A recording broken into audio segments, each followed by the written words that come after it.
guide carefully into Lenten above, as the Theoros I have observed. Virtuous citizens of Akama, Fine and Vides, Elysiae, and the Outlander are heading toward us.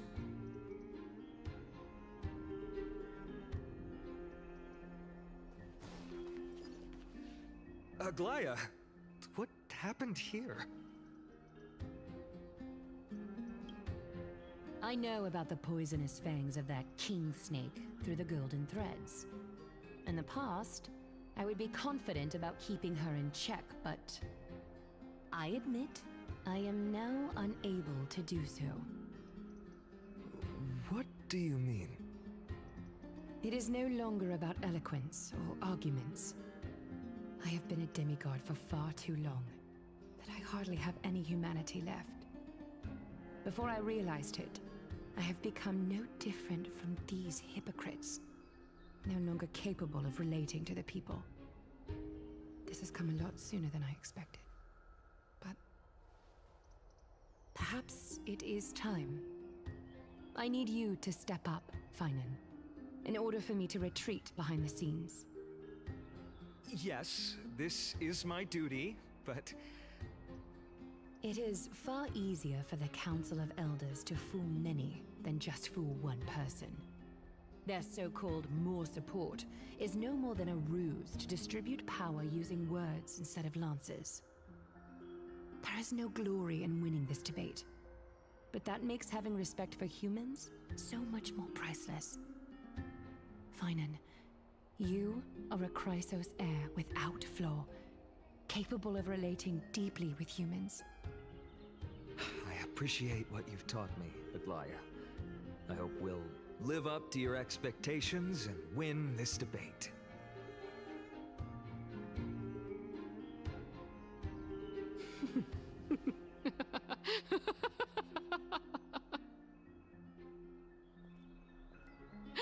Oh, you've done well, Lord Calictus. Let me take over and personally close this debate for today. Dearest counselors, let it be known that I sorely miss the blissful times portrayed in lyrical poems. Back then, Amphoreus was home to nearly 1,000 cities, each with their own local faith, while gods walked the earth and shared close bonds with humans. Yet, in the present, people from all over are forced to leave their homeland to seek refuge in the holy city, where they hope to rest under Kefali's protection. All of us have long been in the same boat, with no way out of this plight.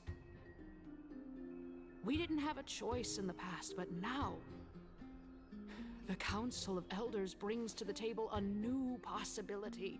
All I have left is one question for you.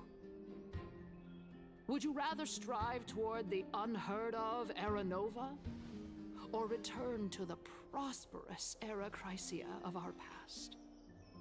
Make your choice. Now, which of the two would lead mortals to an ideal future?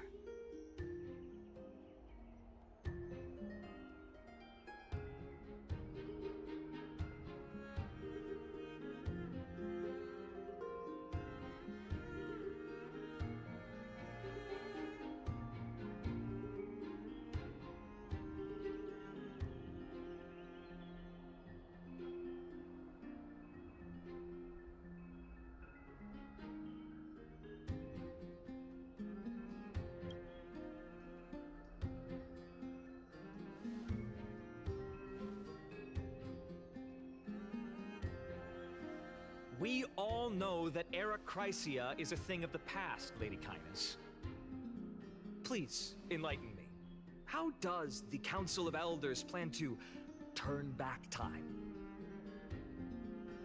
Let the 3 Titans of Calamity be born, and Era Chrysia is nevermore. But bring demise to those Titans, and Era Chrysia will descend upon us again.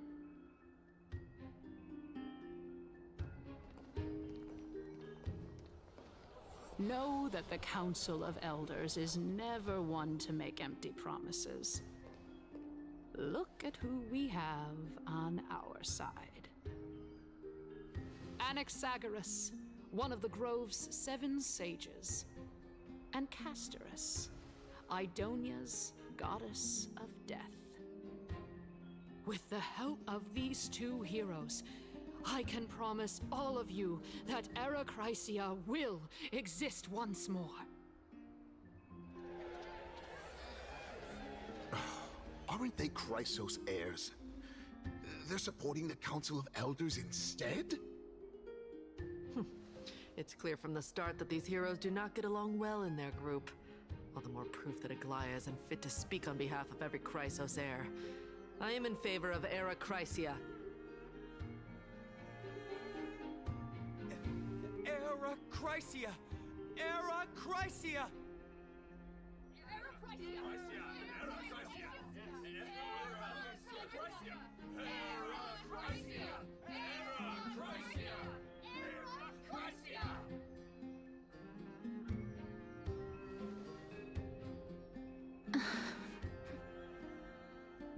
Castorus? Why are you standing over there?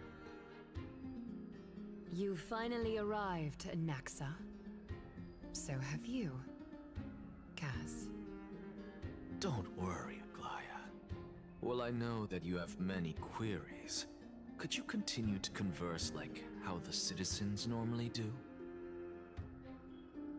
Tell me, dear citizens, if we successfully retrieve and return Thanatos' core flame without anyone passing the Death Titan's trial, what would happen next? The answer is simple. We will have a chance to rid the world of death and bring Amphoreus back to an era when all beings live forever. We'll usher in a new future that will be entirely different from the flame chase journey. He's one of the 7 sages. That's impossible. I really don't believe Your proposal is much too idealistic. As long as the Black Tide still exists, how can we go back to the old days? Remember what I previously said? Kefali's core flame is guarded by the secret power of the Council of Elders. Plus, Fagusa's water curtain will be able to block out any external perceptions. Tell me, dear citizens, have any of you ever seen even a glimpse of the threat that this person is talking about anywhere within the walls of this majestic holy city?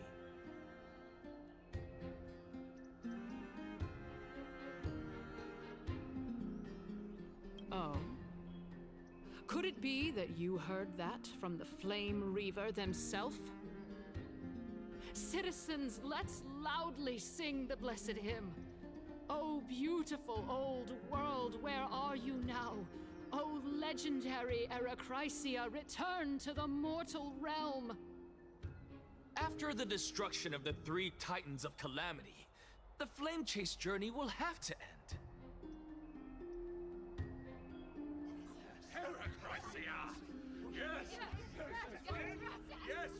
This is bad. The masses are now totally riled up. Anaxa, pray tell. Everything that you've mentioned hinges on the premise that we can find Thanatos' existence, right? Thank you, Lady Aglaya, for still caring about this city. However, dear citizens, we are truly fortunate and blessed. For Castorus, Idonia's goddess of death, will surely find Thanatos under my guidance. What?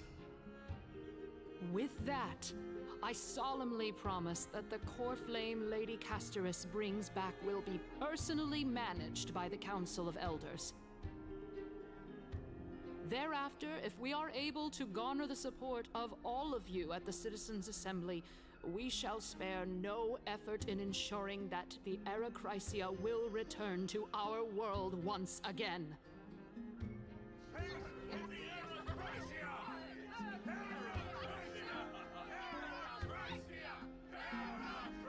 With the balance shattered, the result is clear.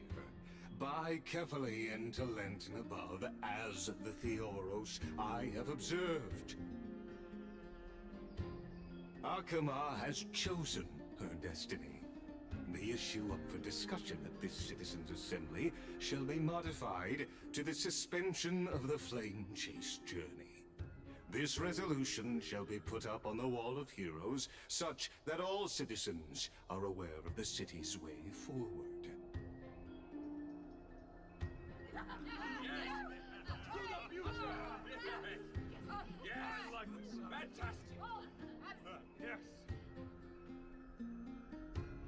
Aglaya, dear Aglaya, what has caused your heart to soften? You also don't seem to be as quick-witted as before. Wag your tongue as much as you like. Since the Flame Chase journey has been preordained by the prophecy, our failure has never been on the cards.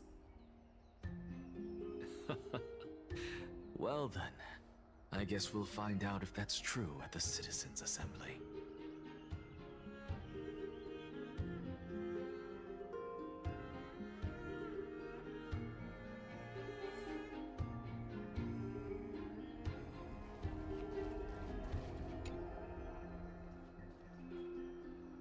Well, it seems that when I sent you to look for Anaxa, I unintentionally facilitated your partnership with him instead. My apologies, everyone. I know that you have many questions to ask me. I will answer them to the best of my knowledge. In that case, please tell us as much as you can.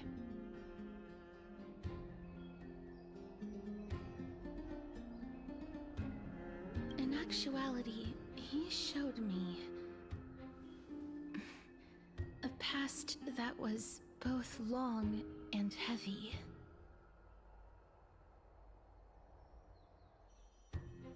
The reason I say this is as I've mentioned earlier. The answer was hidden in my journey unto death. Anaxa, you were in the Netherrealm? Yes, I am but a living dead man now. But that's not important. What truly matters is, I overheard a conversation between heroes.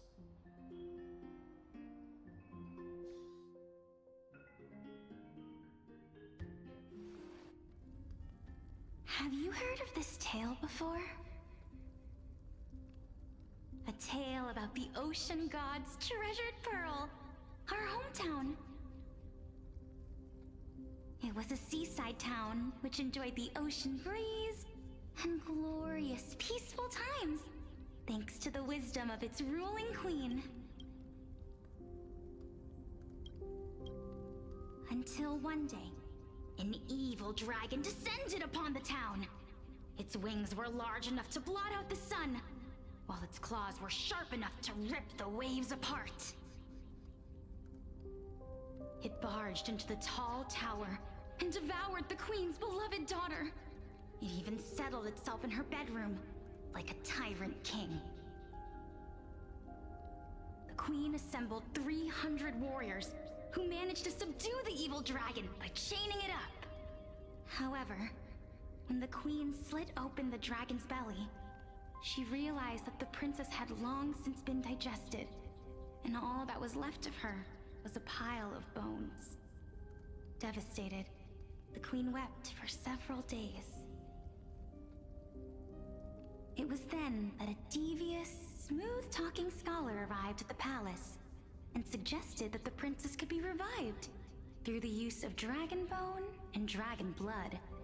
That liar called this process the secret art of alchemy. The princess was reborn! The queen was overjoyed, blissfully unaware that the evil dragon's soul still lurked within the princess's body. As revenge, the evil dragon swallowed the poor queen, the glib liar, the courageous warriors, and all of the town's innocent civilians in a single gulp. Worse still, the souls of the deceased were refused entry to the Netherrealm because they were filled with regret. Forced to roam the mortal realm, these resentful souls ultimately converged into a river of souls that would not retreat for a long time. The terrifying death had consumed all. Thereafter, our hometown fell into ruin as well. Until...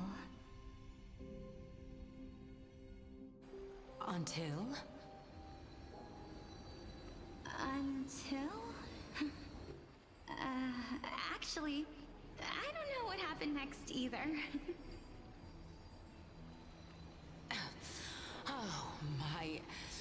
It seems that you still like to whet people's appetites even after all this time, Pelixia. So, according to your story, this is how I used to look? It's practically a mirror image. And yet, what exactly is this? A miracle that I created with alchemy. As for what it is and how I was able to accomplish it, I'll keep the answers to myself for now. Oh, my goodness. Is this cliffhanger really necessary?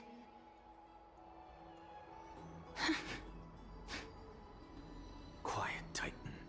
Continue to enjoy this splendid play, and the truth will naturally reveal itself. Dragon, huh? I've heard this legend before. In that case, what do you think of it? I think that this so-called alchemy was a tenuous analogy added to the story by future generations. After all, you've never heard of a tradition of alchemy in your hometown before, have you?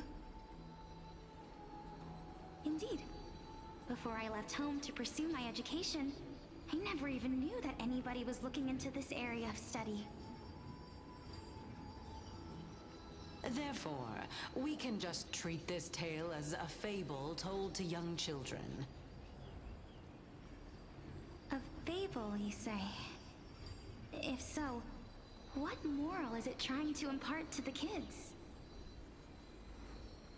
I guess it might be the concept of equivalent exchange? Oh? I thought the moral might be closer to something like honor the dead. Huh. What? At a loss for words? No, I merely realized that we're both thinking of the same principle. If life is priceless, then there is hardly anything else in this world that is of equal weight to it, right? Indeed. As expected of the wisest scholar in the land. You flatter me. Why don't I ask you a question as well, as a form of equivalent exchange? Of course. What is your question? If I imparted my knowledge of the art of alchemy to you, would you use it to resurrect someone you loved? What? What kind of strange question is this? I got it. You're just trying to get me to tell you whether I like anyone, right? Let's just leave it at that. That was rude of me. Yes, I would. Oh? Death is inevitable. In the days to come, I'm certain that someone whom I cherish deeply will leave me for good. If If such a mighty power really existed, I think I would use it without hesitation. After all, you, me, and the rest will all have to face that fateful moment eventually.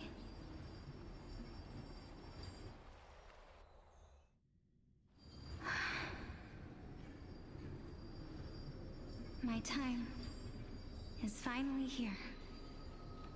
However, perhaps because of my firm belief in the immeasurable value of life,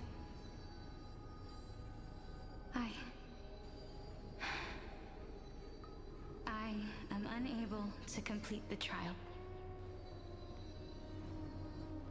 You shall wither, and through that, the dead will sprout again from the remains, and be reborn with the dead flame. It is a pity that fate is such a cruel mistress. Is there no other way of interpreting those words? I'm afraid that the meaning is clear. Between my sister and me, one must pay the price. Our trial can only be completed when the one chosen sacrifices her life.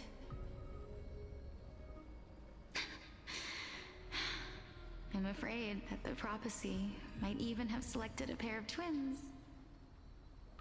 for this exact purpose. Fortune makes fools of us all. My sister is prepared to sacrifice herself. And yet, I can't do the same. How absurd. My time is almost up, but I'm still afraid to welcome death. What should we do? If I'm ultimately not able to make up my mind... Since Chaos is willing to guide all of us and leave this trial to the end, there is still plenty of time for you to ponder. That's right. Don't allow the fog of an uncertain future to cloud your mind. Trial, prophecy, the topics that they're discussing seem familiar. But these three people must not have left their names in the epics. Otherwise, I would have some recollection of this. Amphoreus' history before the Titans were born was complete chaos. Is that not strange by itself? I have long held three hypotheses about this. However, let's continue watching for now. Calypso, Polixia, and this warrior. I seem to have met him somewhere before. Regarding this matter, Nias, are you confident that you'll complete your trial? Of course. Though, I am worried about what will happen once I've emerged victorious.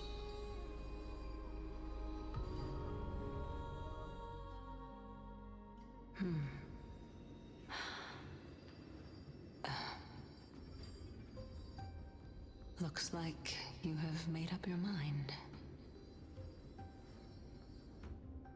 Yes, this is the safest course of action. Completely separating courage, honor, tenacity, sacrifice, and reason. You really know how to make things difficult.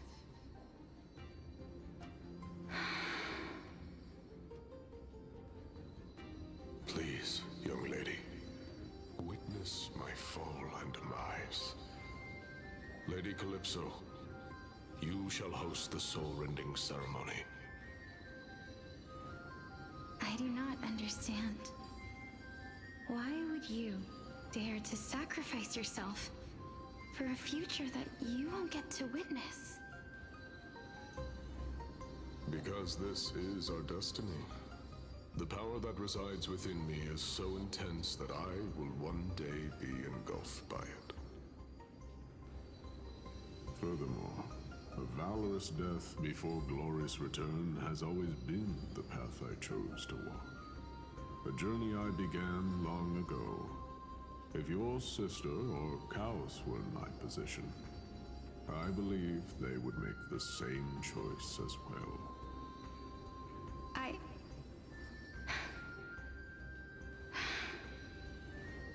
I'm not that brave. I don't know how I'm supposed to face such a serious affair.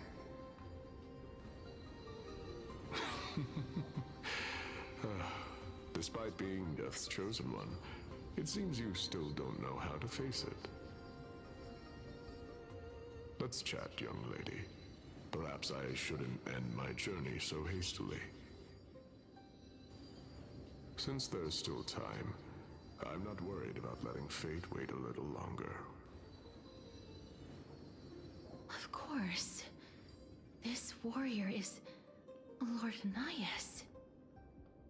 As the embodiment of Nikador's divinity, he entrusted his life to us and allowed humankind to end his madness. That means that what I'm currently seeing before my eyes is, in fact... Looks like one hypothesis of mine has already been proven true. These heroes are the true forms of the Titans, before they attain their divinity. If so, the chosen one of death that he speaks of is actually... Polixia? Is the previous form of Thanatos? But her appearance... If this is true, as long as we can find out where she went, we'll naturally be able to figure out the location of the Death Titan.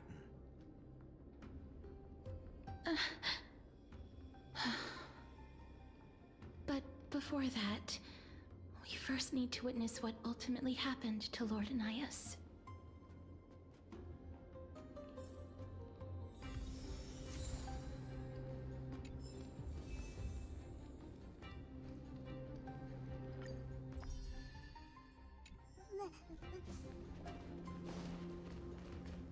Sealed within this statue is undoubtedly his sacrifice. They use their own body as our city walls, keeping out and protecting us from the pervasive spread of madness. They are acutely aware that if the end times were to arrive, there would be nothing left in this world to conquer.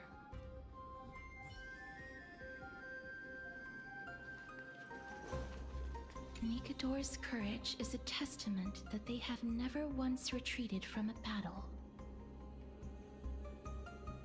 I've heard that these words are still engraved in Castrum Kremnos even today. It didn't occur to me that they were actually part of an alchemical formula.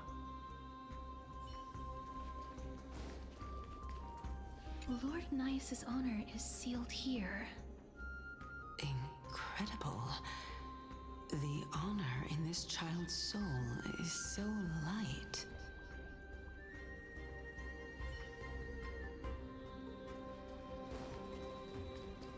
I believe that his tenacity is sealed within this statue. Before we fought Nikador, we also released it from the stone statue.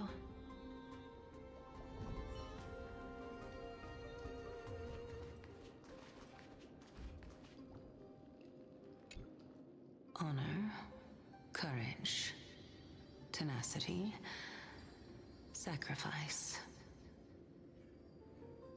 And finally, the only thing that remains is reason. Cheer up, young lady. There is no need to shed tears over a glorious death. All farewells in this world. Our sorrowful Lord Naius. No, young lady. As a warrior, I have witnessed too many bitter deaths. But now, all I feel is peace. I did not know until this moment that mortals could live their lives in such a way. Although only a sliver of your soul remains, you remain so optimistic. Or maybe the truth is that you aren't able to feel sorrow anymore. To be honest, I don't know either. But I am certain of one thing. This is not an acceptance of death nor apathy toward it. It's not even a feeling of despair. I am just enjoying what remains of my life to the fullest. Enjoying? Indeed. Along this journey that we've taken together, not only have I changed the world, I myself have also changed in the process. And now I have reached the journey's end. When I look back and see the grand epic that I've personally written, how could I not revel in that fact? But when you depart the mortal realm, won't all of your accomplishments be reduced to nothing?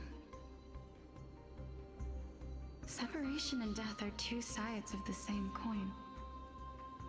Reconciling this doesn't come easily for a mortal.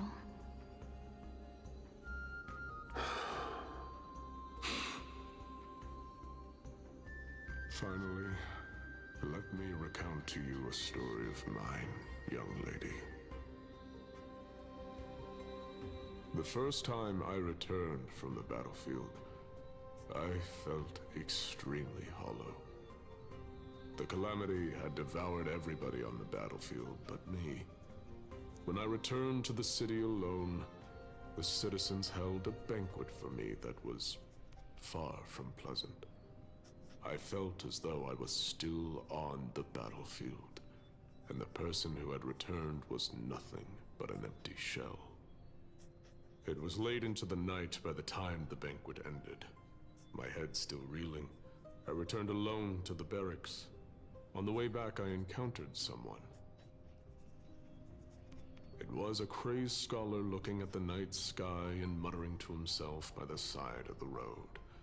Although I tripped over him and fell, I wasn't angry in the slightest. And maybe because I saw myself in him, I inexplicably asked him a question. Do you think that it'd be better if we just died on the roadside like a couple of stray dogs? To my surprise, he shrugged his shoulders and sighed.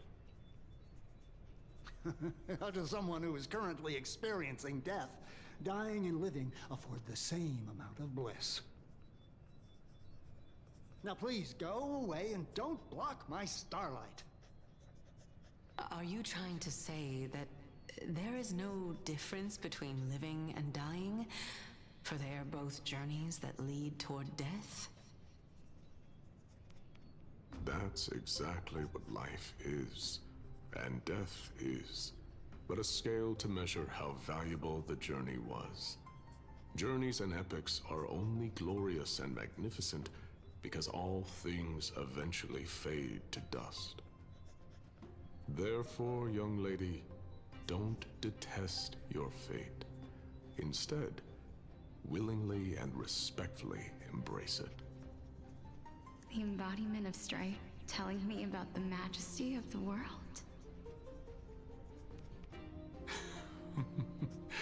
Indeed. I believe that when the fated moment eventually arrives, you will be able to understand my words. It is time for me to knock on death's door. I will set up a long table at the end of the road and humbly await your arrival.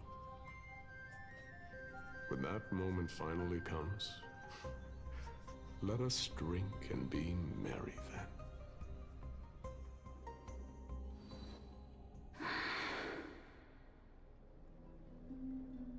I knew this day would eventually come.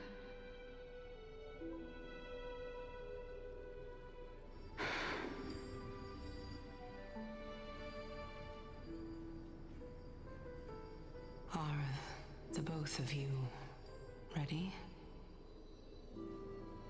Mm-hmm. Polixia. I'm here.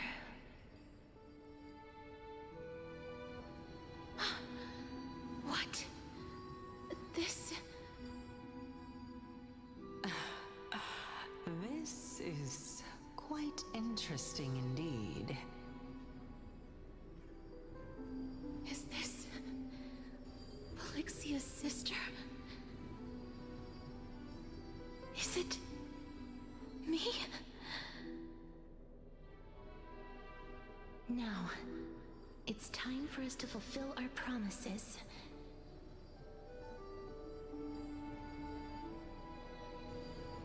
Are you afraid?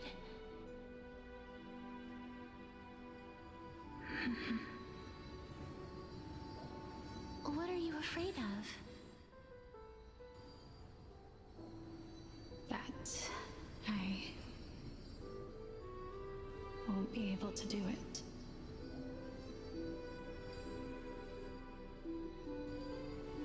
You shall wither, and through that, the dead will sprout again from the remains, and be reborn with the dead flame. As foretold in the prophecy, and according to our vows, once it all ends, we must face our fated moment head-on. Even if it was prophesized, do we have no say in the matter? It's so unfair. Why are we the only ones who are forced into mutual destruction? Let me do it, sister. Let me be death sacrifice. I was never long for this world anyway. But you're different. I was the one who wasted your life after all.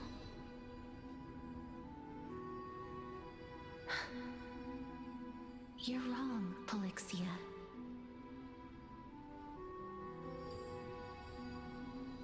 I don't think that my life was wasted. Just the opposite.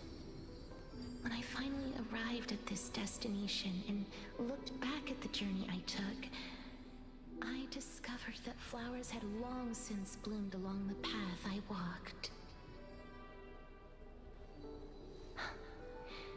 It was you who sowed the seeds for this sea of flowers, one that is more beautiful than the promised land at the end of the world. Besides, I have lived a fulfilling life. Even though I was fated for sacrifice, none of the things that I've experienced will dissipate. Instead, they'll forever live on as memories inside your head. Will they not? How could my memories of you ever compare to the actual you? Well then, tell me. What exactly are we?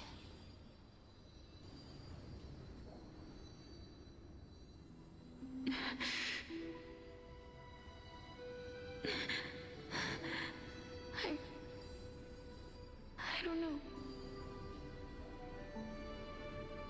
I don't know either. But regardless of what the answer is, regardless of how we're shaped by others, or even by this world, ever since we were born, the fact that we existed was predestined, and nothing could erase it. This is why I will always, always be by your side. We're twins, after all.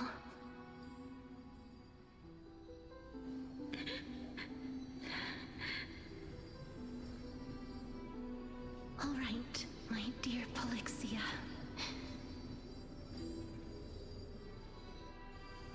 It's time to extract my heart and light the flame of death. After that, use it to plant the first bud in the prophesied new world.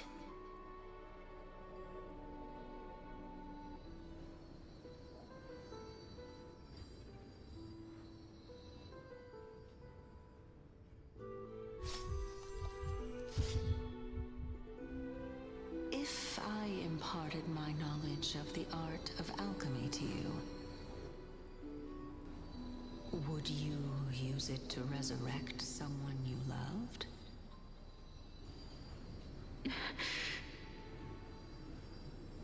Death is inevitable. In the days to come, I am certain that someone whom I cherish deeply will leave me for good. If such a mighty power really existed, I think I would use it without hesitation. Even now, my answer remains the same. This is why, sister, I promise you, in the prophesied new world, I shall plant the first bud on your behalf. Go now. Return to the ocean god's treasured pearl, our hometown. I shall open wide the entrance to the Netherrealm and grant you a second life. The living beings on this earth shall respond to my call and lead you to the sacred daylight. Remember, do not look back on the land of the dead, and do not stop moving. In the new world promised by the prophecy, march toward your new life. As for the price of our equivalent exchange, let me be the one to pay it.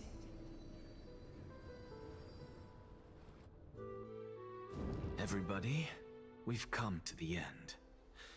Unfortunately, I am not compatible with the Supreme Being, so I was unable to completely fuse their soul into my own body. However, being able to glean all this from them is exciting enough. I'm certain of this now. Before the Titans that we are well acquainted with were born, a group of heroes roamed the land. These heroes followed a prophecy and took possession of divine authorities one by one, until they eventually became the pantheon of the new world. Just like the flame chase journey of today, Amphoreus' history is cyclical in nature. What a startling revelation. This means that the demigods, who bear the core flames, will also become the new Titans at the world's end, thereby shaping a new world? I believe that this is the truth behind the Era Nova, as mentioned in the prophecy. This is utterly unbelievable. Besides, those twins in the past, even if they really are Thanatos, their whereabouts are still unknown even today. Are their whereabouts truly unknown? Didn't Polixia mention that seaside town, the birthplace of alchemy and the tale of the dragon? In our world, there exists a city which perfectly matches that description. Styxia. But the people there worship Fagusa and bear no relation to Thanatos. I have also never been to that place, as in the time of Idonia, it had long turned into underwater ruins. Take this. This is... the new Sporist masterpiece. the Philosopher's Stone. It was made by transmuting all of the sages' wisdom into a single entity, with their flesh and blood as its foundation. Remember, I've mentioned before that the art of alchemy is all about conversion, tempering, and ascension. This process also applies to the pursuit of truth. Regardless of how unbelievable this sounds, the truths of the world have been refined from the impurities. Think about the story of the dragon. This stone will lead you to your real hometown, allowing you to reform the door to the Netherrealm and discover Thanatos' fate. You still look as confident in your victory as ever. But what if your conjecture is wrong? Simple. I shall merely admit to the entire world that my experiment was a failure. However, my line of thinking will not fail because I have already planted the seeds of doubt into the hearts of the masses. Actions speak louder than words, Castoris. With the assembly about to begin, don't forget the promise you've made. I've already searched for so long. I'm willing to try one more time. While we converse, his life is also slowly slipping away. But before I leave, I have another question. What exactly did we witness just now? That was the world imprinted in Kefali's soul. If we are to prove its existence, you must take the final step. Go. Do not disappoint me. I understand. Hey, child of humanity. Don't get antsy. I still remember the question you posed to me. As a scholar, I do not wish to offer up ambiguous conclusions. Let's discuss this topic again when she manages to find the evidence. I merely wanted to ask, was that stone transmuted from your heart? If so, rebirth is no longer an option for you. Why not? When I was a child, I lost someone dear to me. When I was a teenager, I lost my faith. A while back, although you saved my life, I also lost my soul in the process. Now I'm merely forsaking my body. What's the big deal? Why are you always finding ways to die? Isn't it good to be alive? This is but a necessary sacrifice on my path to transform into the purest of them all. Can someone who's dead even claim to be the purest of them all? Furthermore, if your hypothesis is proven correct, does it not just confirm that the myths are true, and thereby invalidate all your theories? No, it's just the opposite. If my hypothesis is correct, it means that I can actually ascend to godhood and reshape this absurd world that you all have created.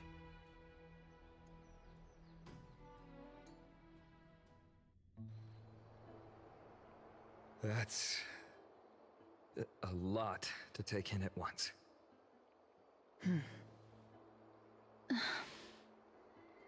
Lady Aglaia, please, let me explain. Go on. You know that the core flame of death has always been the greatest unknown regarding the Era Nova, which is why both you and Kainis desire to gain the power to control that core flame in the approaching Citizens' Assembly. Professor Anexa, has come to a consensus with Kindness. They want to suspend the trial once Thanatos' core flame is reclaimed, hoping thus to eradicate death from this world.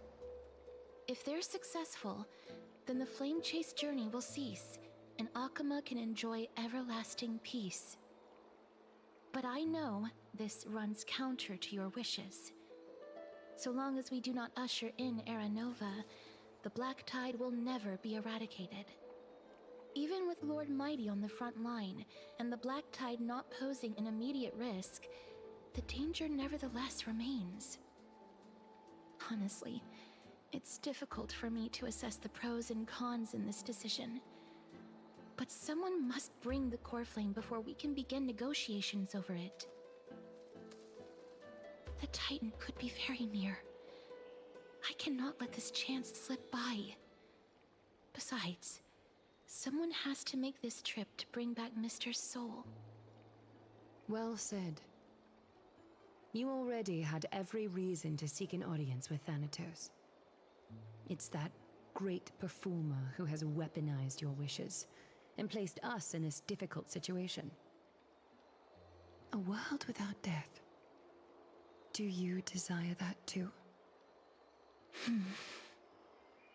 If fate dictates that my path must oppose yours, I will do all I can to resist it and protect what I aspire to achieve.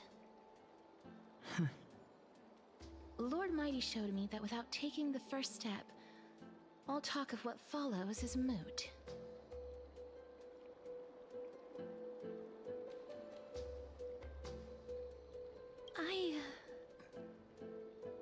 I have always hoped to hear you speak your mind, Cass.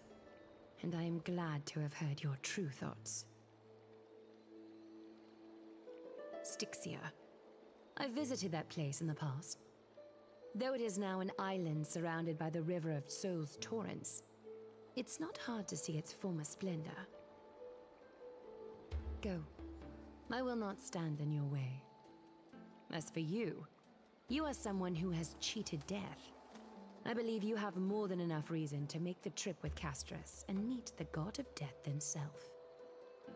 Casterus, I too look forward to your journey. I wonder what kinds of new interpretations your completed story will bring to the Flame Chase journey. Thank you, Lady Akaya. I hate to put a damper on this heartwarming moment, but if Styxia is now an island surrounded by the river of Souls torrents, then how do we find a way in? Lady Trebe is probably... The answer is quite simple. In the Mids, Zagreus once made the domain of the dead their treasure vault. That is to say, they could enter and leave the Netherrealm as they pleased. And if they could do that, then it follows that the demigod who inherited their divinity must be capable of the same. I'll see you at Memorial Palace at Action Hour tomorrow. Cypher shall be your guide to finding that ancient city.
means victory is around the corner. Well, moving on. I was hard at work even while you were at the debate.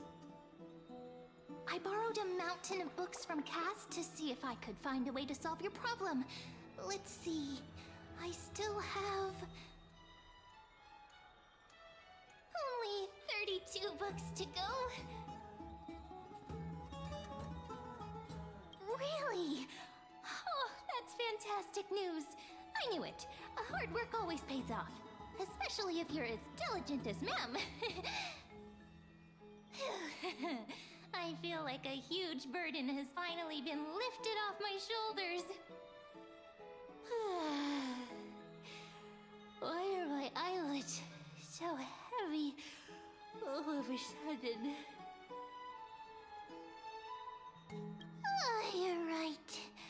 Then I'll go back to...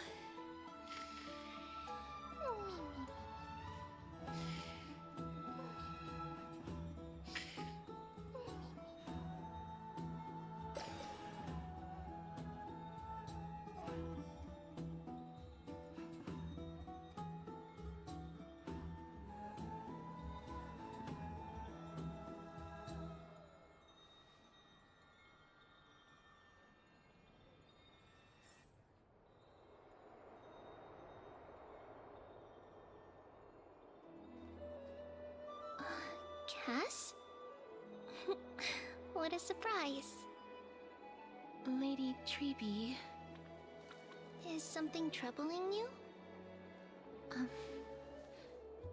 I just wanted to speak to Lady Trian for a bit before I set off. No matter how breathtakingly beautiful Styxia once was, the place is now the domain of the departed. There is no telling what we'll encounter there. I don't want to have any regrets. Has anyone told you that your eyes are sparkling today? Is that a figure of speech? In the past, when you did smile once in a while, all of us could see that your heart remained troubled even as you smiled. Lady Treeby, you know perfectly well that see you tomorrow is nothing but a white lie. I hope your toughness is not a mask hiding a lonely heart. Cass, you hardly ever talked of your past. None of us knows what you went through, apart from Maggie. But we know it must have been filled with pain and hardships, as it is the fate every Chrysosaur is destined to live out. We are just happy for you that the core flame you're meant to inherit has finally surfaced. Isn't it a little too soon to say that? But you already know where tomorrow is, don't you? There's no need to rely on anyone else. Just give it your all and leave no regrets. We have always believed that your embrace is just as warm as everyone else's. Because we embrace others to comfort them. And Cass, you're the kindest Chrysosaur we know. Thank you, Lady Treeby. This feeling... it's hard to put into words. I suddenly found myself with so many wishes. So much I want to accomplish before setting off. Then go do it, Cass. Trian was actually working on a surprise gift for you. It's a pity she didn't get to finish it. But now Trinan and I are working on it, and we'll make sure to give it to you. So, let's meet back here when you return from Styxia. Safe travels. See you tomorrow!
I didn't wake you.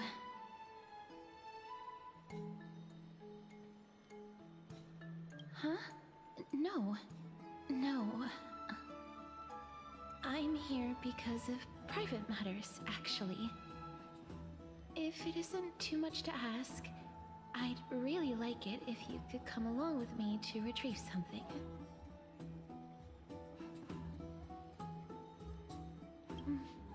Aren't you going to ask me what it is? It isn't a long way from here. Shall we?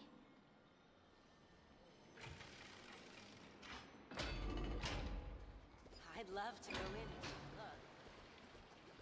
Have you heard? Seems like all the rooms are full.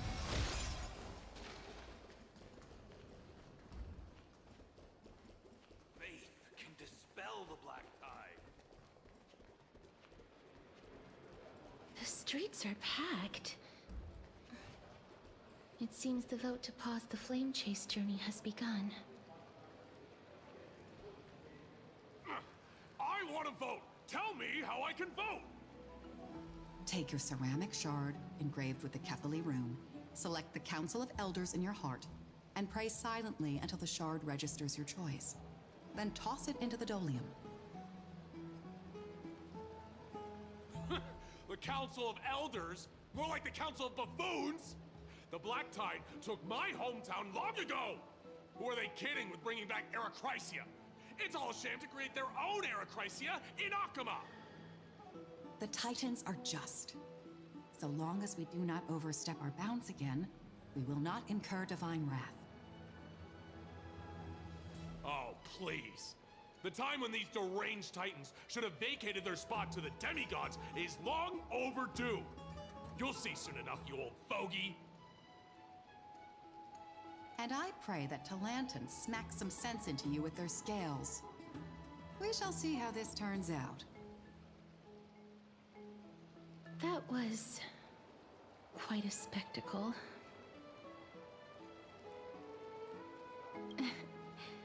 I suppose peaceful is technically correct if no actual violence happened. To this day, I still find it almost unreal that Akama is the only place illuminated by light amidst the crumbling ruins of Amphoreus. And its people are even holding votes to reconcile differing opinions.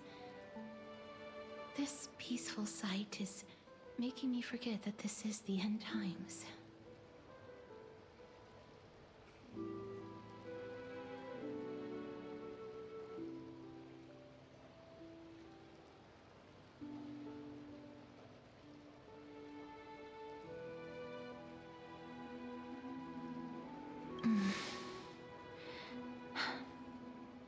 Before coming here, I had lived for many years in Idonia, a city of rime and frost. The people there were devotees of Thanatos, and were well known for their unique burial rites and traditions. Traditions that I played a major role in.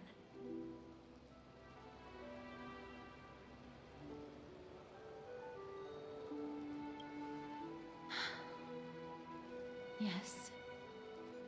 You now know me as the Mortician of Akama. But back in those days, I was Idonia's Maiden of War. I was trudging across the frosty plains on my own when the Idonians found me. They saw the curse in me as a blessing from Thanatos, and believed that my hands could correct the Eracrysia's mistake and lead them to meet the great god of death. They provided me shelter, but in return, I was expected to grant merciful deaths to war captives, prisoners bound for execution, and heroes alike.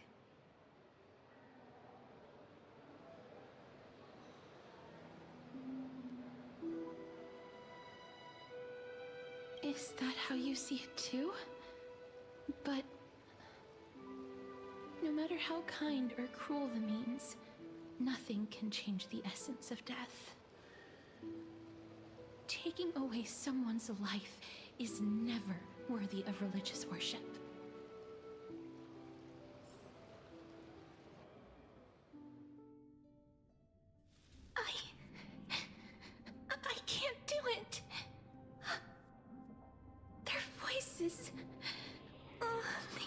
hurts my ears. The bleeding. The thanks. Ah. I know that feeling, child. I was once as lost as you are now. But you must respect those walking towards death. Just like how you should respect yourself as the Holy Maiden granting humans glory and liberation. What you're asking me to do is no better than the task of an executioner. And yet you want me to respect myself. No matter the titles, I am still taking away human lives. This won't be the first time that Edonia's fanatical nether warriors have faced death. On the contrary, recruits new to the battlefield often run away from their first fight. Death is the mightiest and gravest power in this world. The fact that you can wield it means you are deserving of respect. That's such a twisted reason. Then let me tell you a story. In Idonia, the great swords commonly used by executioners are called Draconian, in memory of Drakon, an elderly executioner. The sword has 3 air holes along its body. If the sword is swung down swiftly and accurately, the holes would make no sound, and the executed would also depart this world quickly and painlessly. But should the executioner have any hesitation, the holes would produce a piercing whistle. On that cue, the screams of the executed are sure to follow. Every executioner after Drakon is to hone their sword skills every day in preparation of future executions. Every swing of their blade must be more resolute than the last, for failing to do so will bring pain. Pain for the dying, as well as pain for themselves. No. I can never get used to this. You misunderstand, child. I am not telling you to get used to it. I'm asking you to consider the source of the dead's suffering, and use that knowledge to fortify your future touches with more and more determination. Go, walk with the dead, and love them as you love life. Then you'll no longer hear those noises.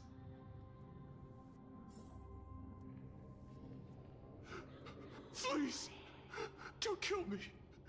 I don't want to die.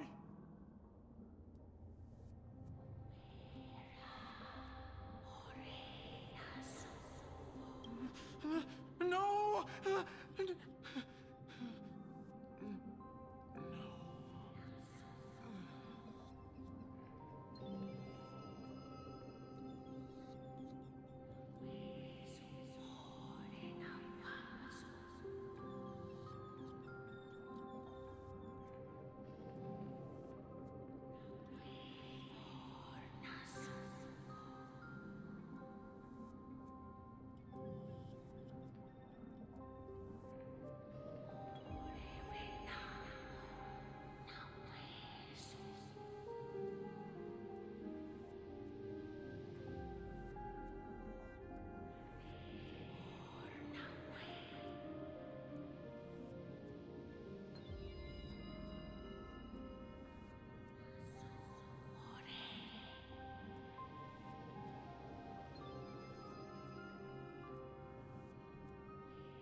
May you gain some insights through his sacrifice.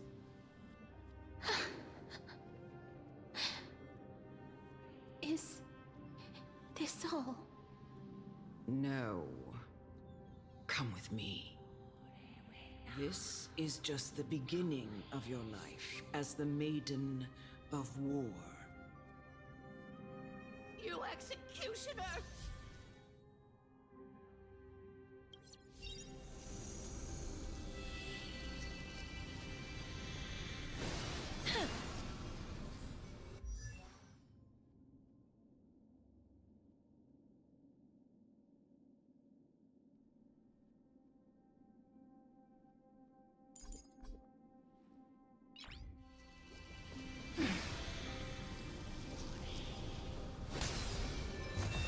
Emerge from your cocoon.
Holy maiden!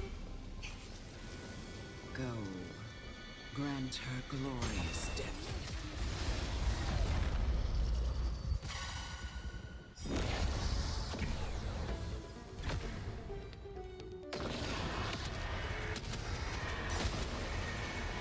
May death protect us!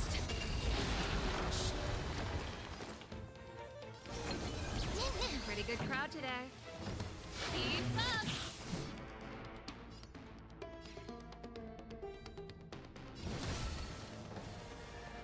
As you wish. That's all you got?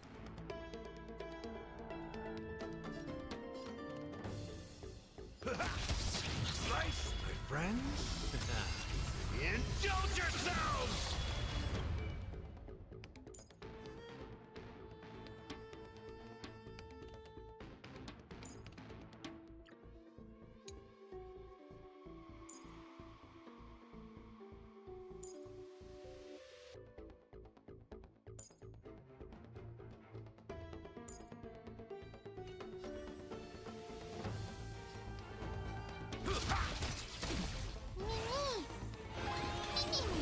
Please cherish this time. Root here.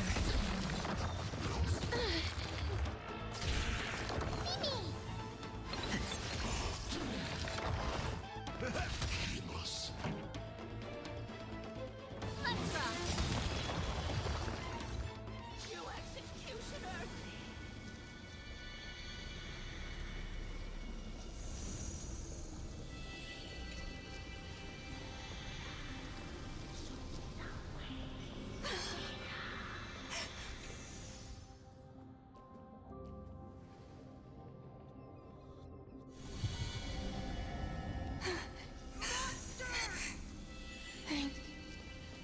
Do it then, executioner.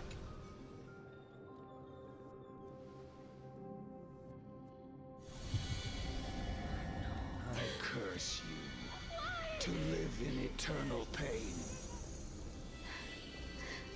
Please. Grant me relief.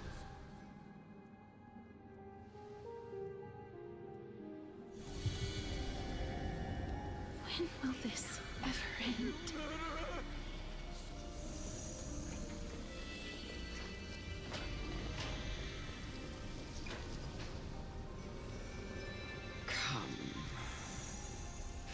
Fulfill.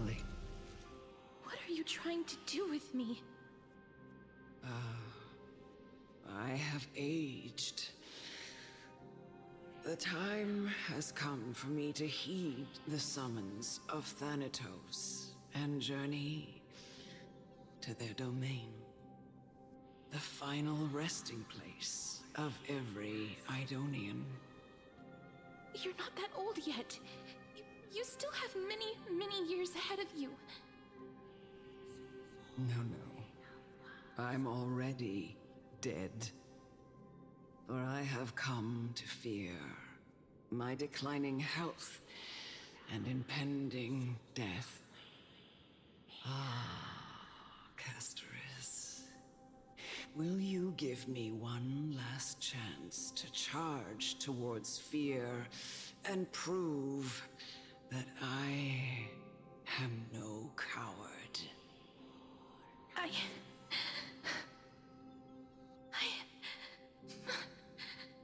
can't take this anymore! Child, it was I who brought you here, from the frosty plains, and set your farcical fate in motion.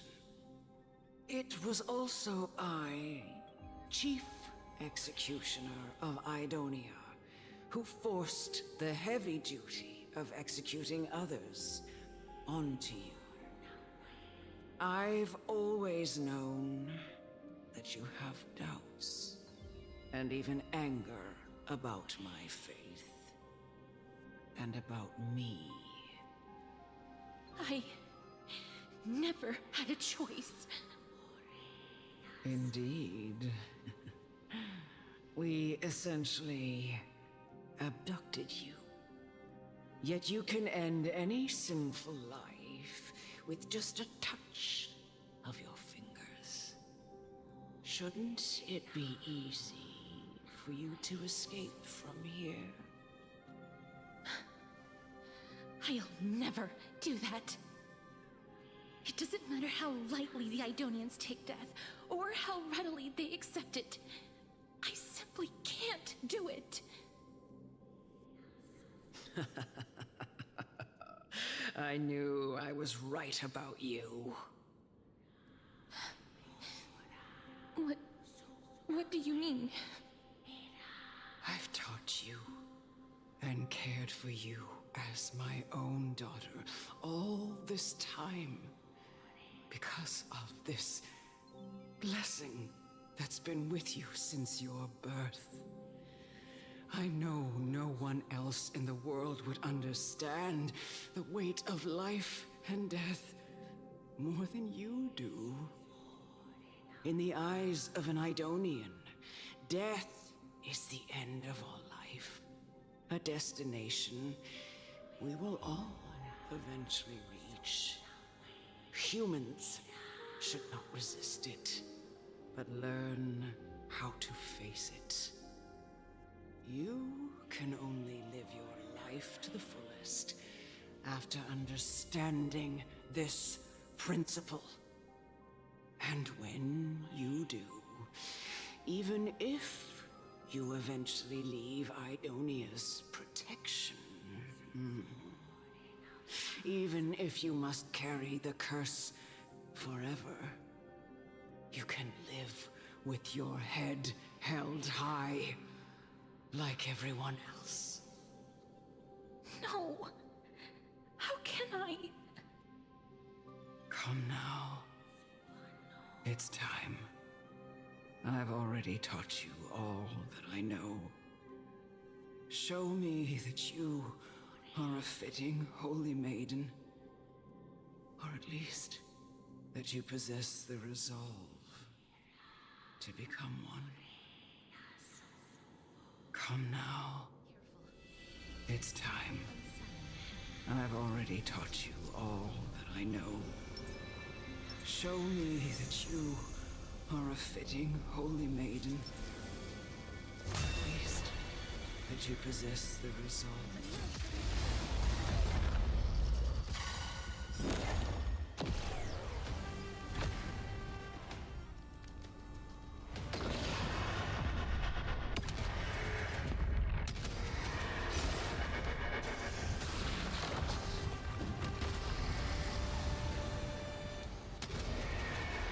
May death protect us!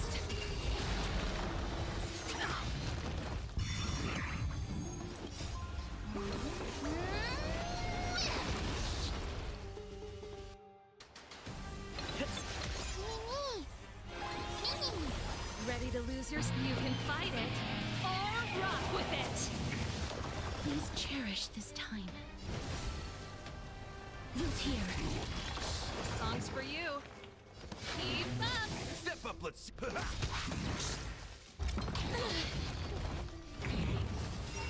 Nice, like my friends. Indulge yourselves!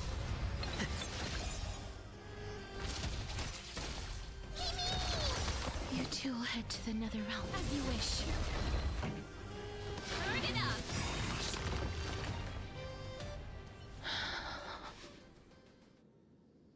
This was the last time I followed her command. I gently touched the elderly woman before me.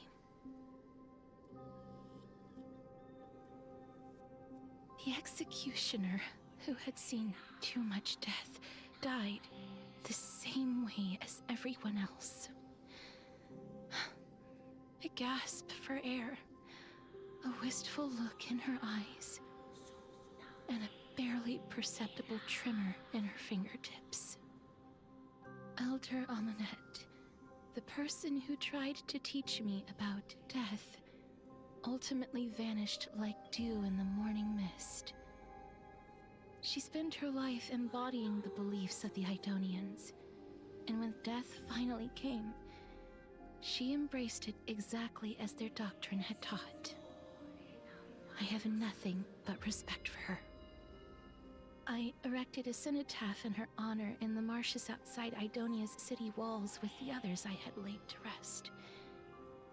Then, I set out once more in search of Thanatos. It was a long, long journey.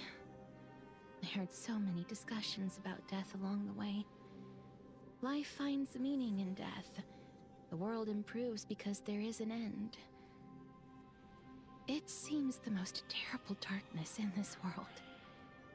Everyone talks about its heavy weight. Some resist it, some worship it, and some even revere it. How did a disappeared titan become the deepest fear of humankind? And why do they haunt my dreams? I continued my travels to seek an answer. Initially, I was running away. Then, I started searching for it. And now, at the end, I just want to know if my touch, if my embrace, can do more than taking things away. Can I make anything? Can I leave anything behind? I don't want to die. Please, I'm begging you, just let me go. I don't want to die, please. I don't want mercy like this. Just let me go. I need it. I don't...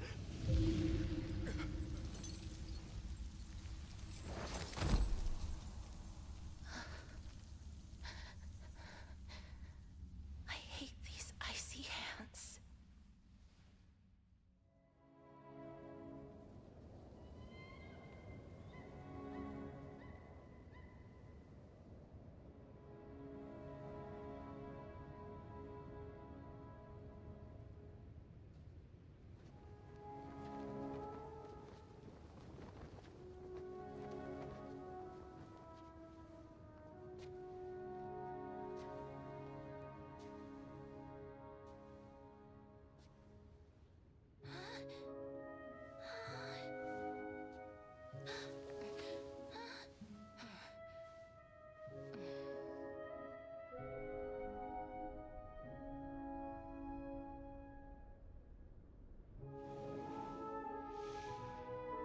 Get it over with. End its suffering.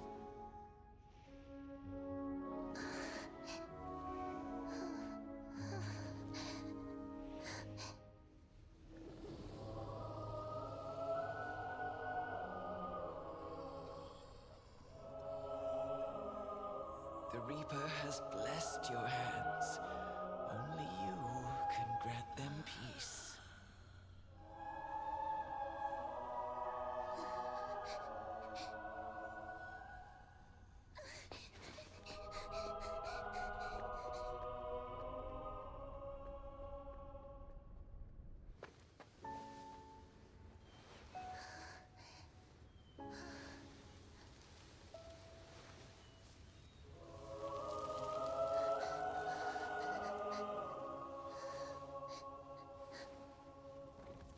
Embrace death. Walk alongside it.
Is that you, Casterus?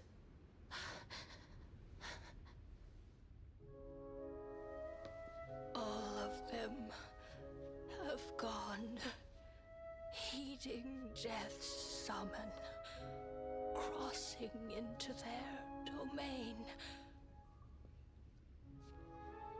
I must go too. I don't fear it, just I have some regrets. Watching people leave this world again and again, it must be lonely for you. You must want to desperately embrace them before they go.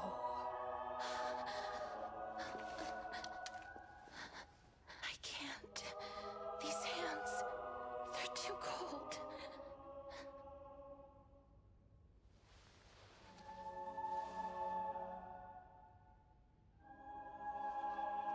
But Big Sister Casterus, your hands are so warm. Just like anyone else's. So go on. Don't hold back.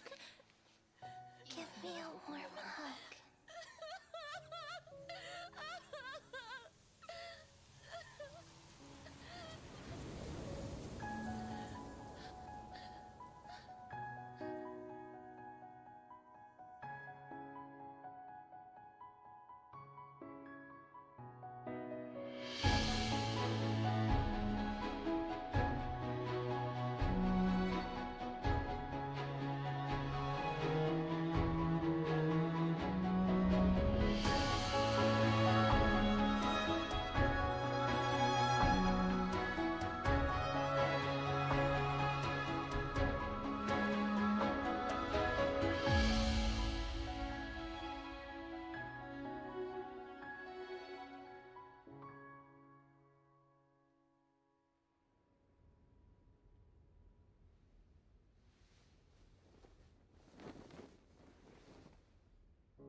Can hands like these really be warm?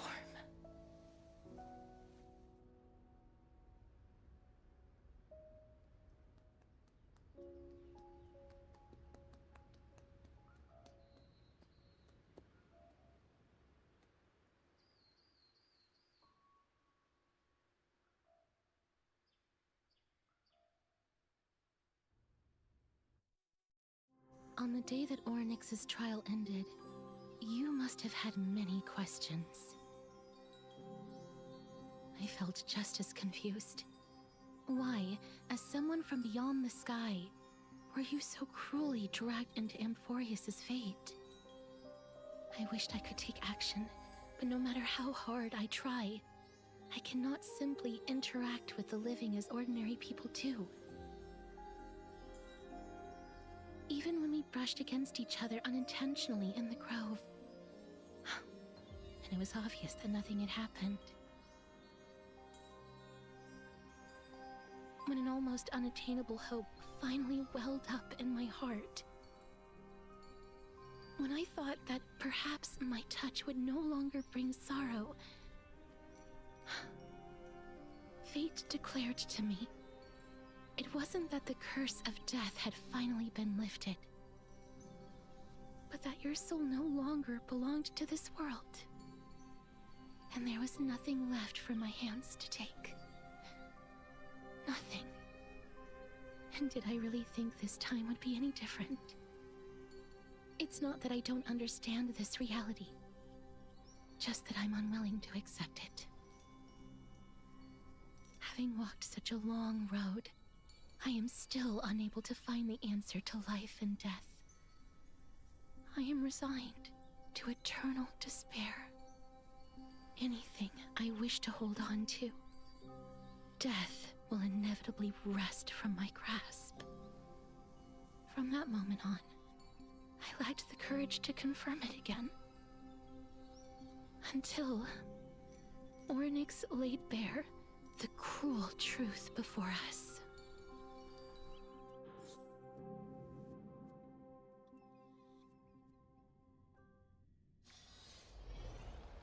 But now, perhaps I might have one last chance.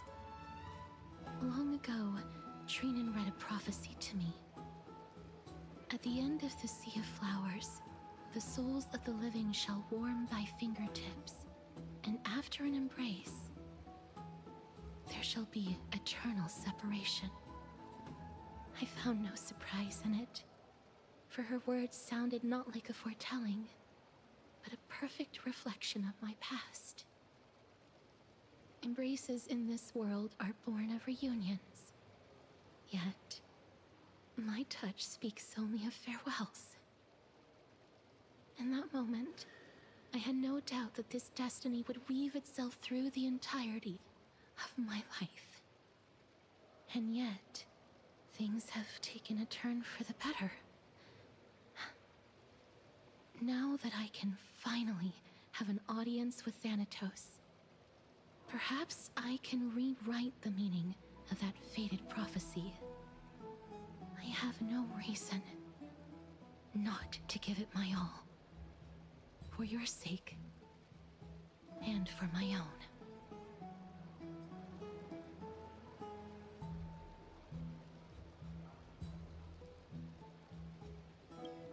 With that, I won't have any regrets.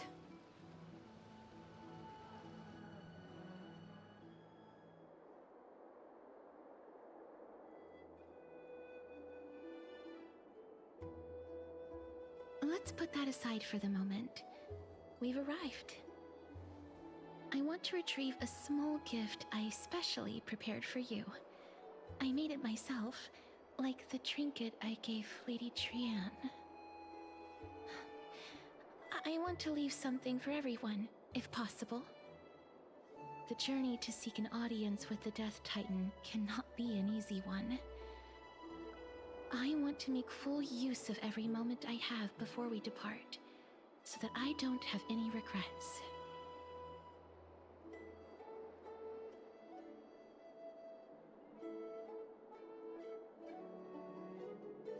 Then, perhaps you can have a look at it first.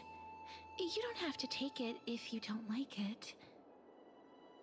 Look, it's right there. Huh? Where did it go? What's going on?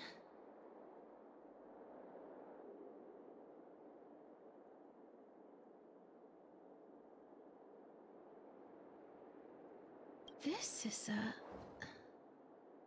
the coin of Zagreus and a slate. So it's her.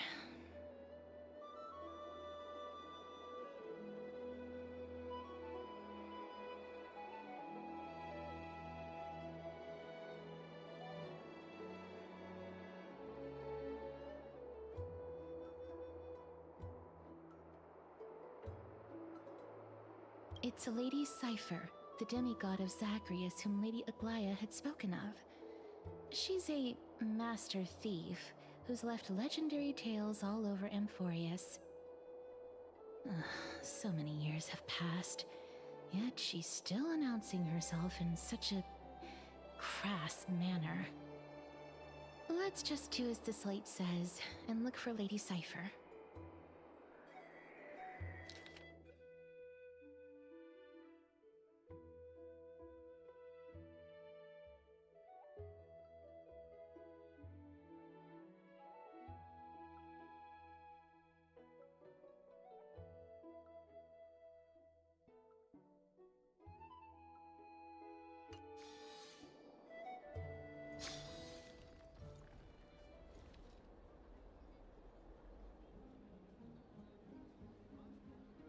Look, it's right there.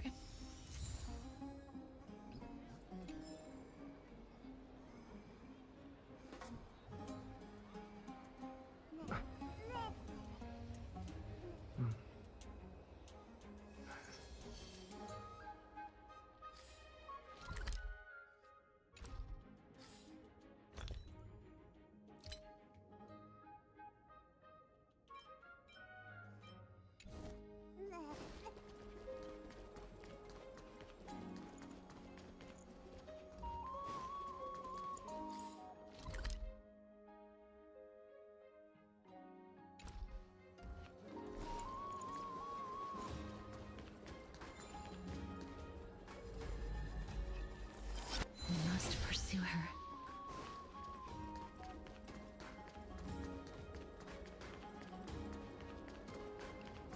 Huh?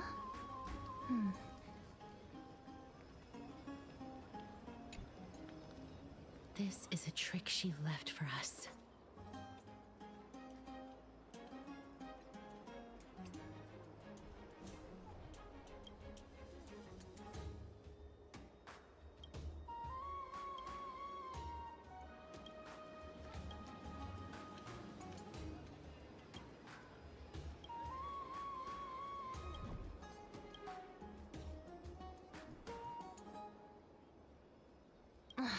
She's incorrigible.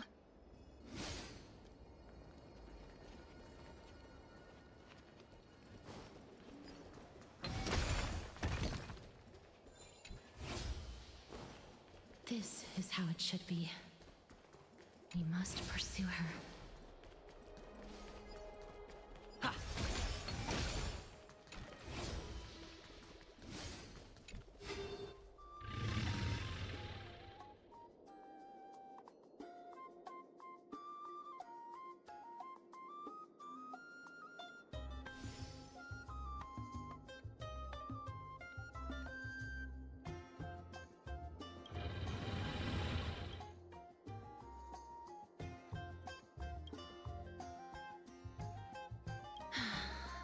Lady Cypher, please come on out. You're still careless as ever. Shouldn't you keep such a precious gift near your bosom? Since you know it's a gift for someone else, please give it back to me. Stop hiding among the people and letting the wind carry your voice. That just means I need to milk its worth. The children of the wind never stay for long in one place.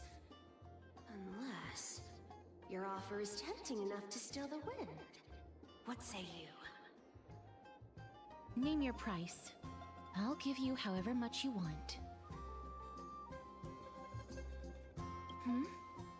What's wrong?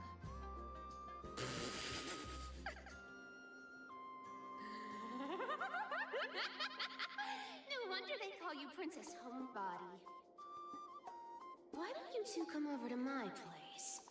It'll make a better venue for proper business discussions. You can find where I live through the winds I've sown. Right. Piece of cake. I can do that even if I can only sense your soul. All right, I'll see you there. By the way, everyone cool with me collecting a deposit before we reach an agreement, right? Now, come this way.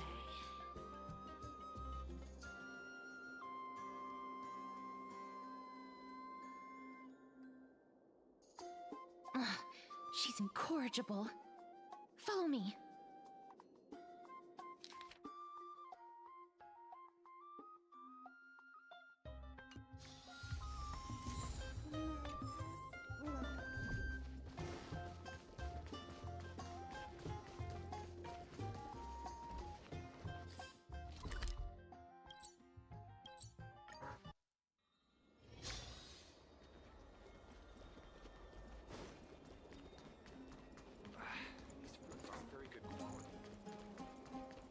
Does it really work?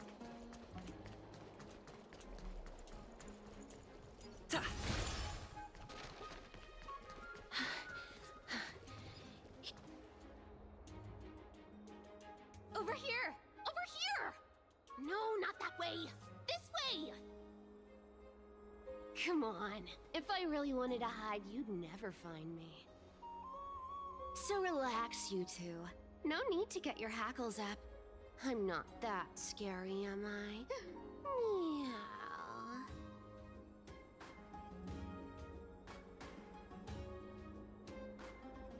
Whoa, that upset? Calm down. I'm just putting on a show with the meowing. Some people might have been into that a millennium ago, but it's long since gone out of style. Loosen up, buddy. Shall we get down to business? Give me the jewelry piece first, or everything's off the table.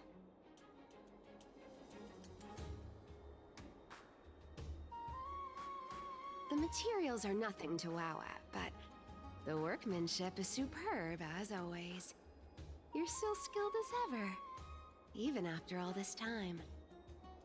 And you've put a lot of heart into this one. Mind your own business. Oh, come now. Don't be so upset. Relax. Relax. Look, isn't the view here just great? You can see what everyone is doing and where they're going, and they won't even know you're here. Now that we've broken the ice, let's get to the point. Everything I've said so far has been a joke. I'm inviting you two here for 3 things. 1. The seamstress found me and wants me to take you to Styxia to look for the Death Titan. 2. The Council of Elders also found me and wants me to make sure the core flame of Thanatos ends up in their hands.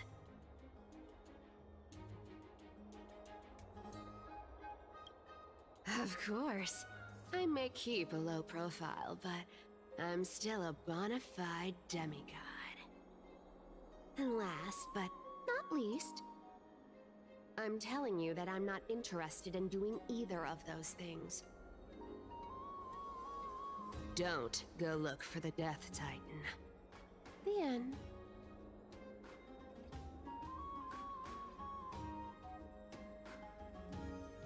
Wow, this is some high-quality stuff.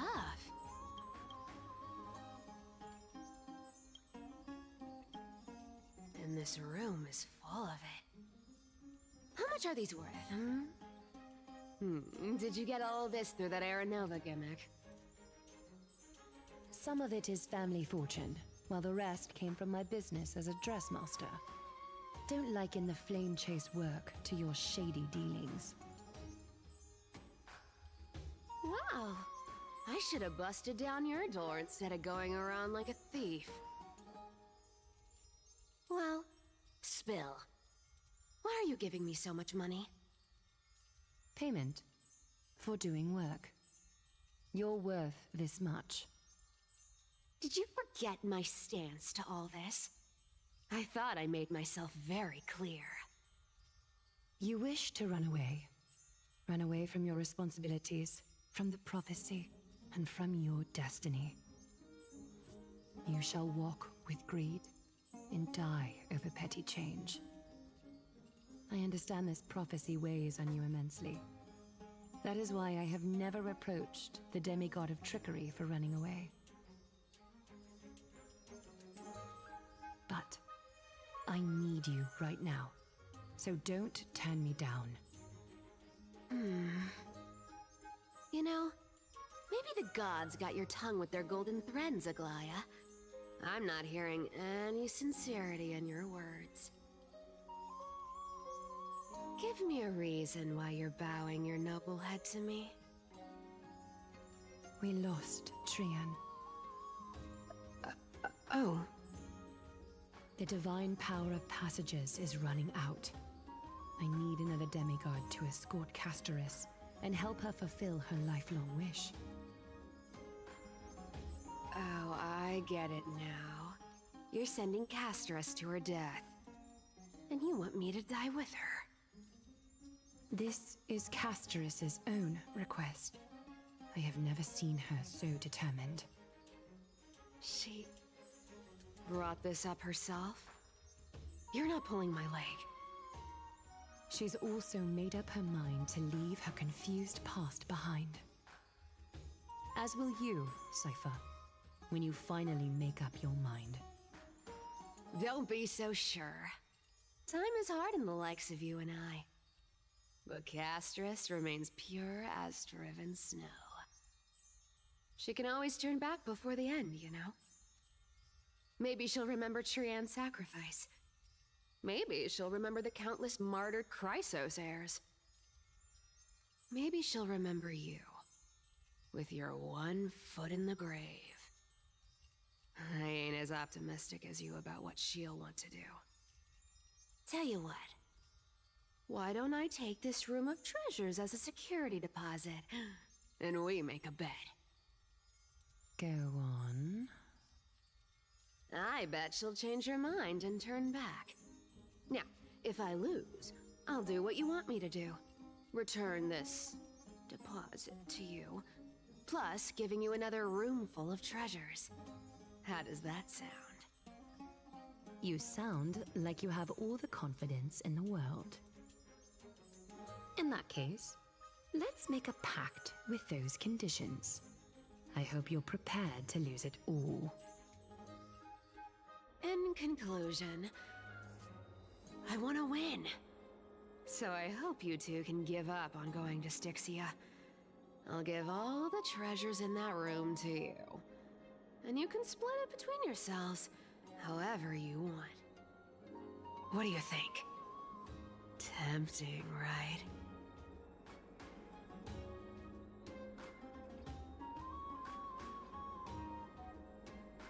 I decline.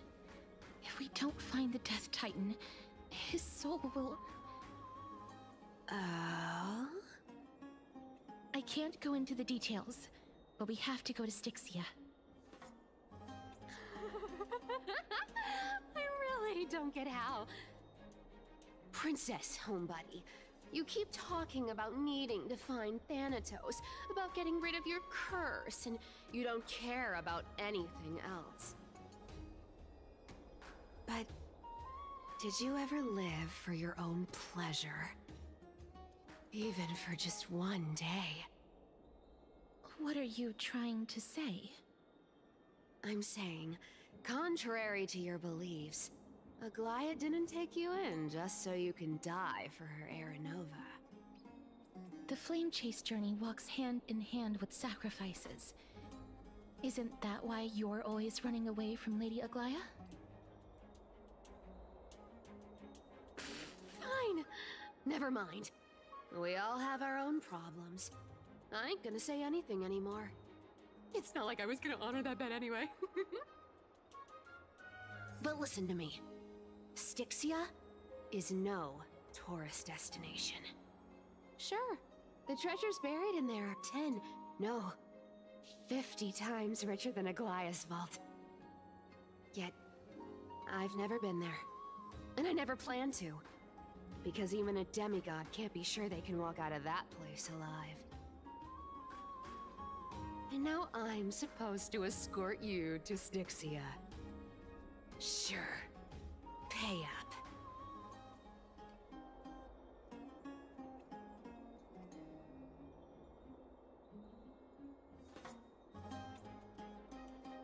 You know, you're not wrong. At least it's part of my responsibilities. I don't like this. However, I have lived a longer life than most people. Though I'm not as good at doing business as Lady Aglaya, I still have some savings. I can give them all to you. Then how are you going to live the rest of your life? Then I'll give you 90. No, 80%. Well, don't mind if I do. 80% of Castrus's savings and a bottle of dew of divine blood. Not a bad trade.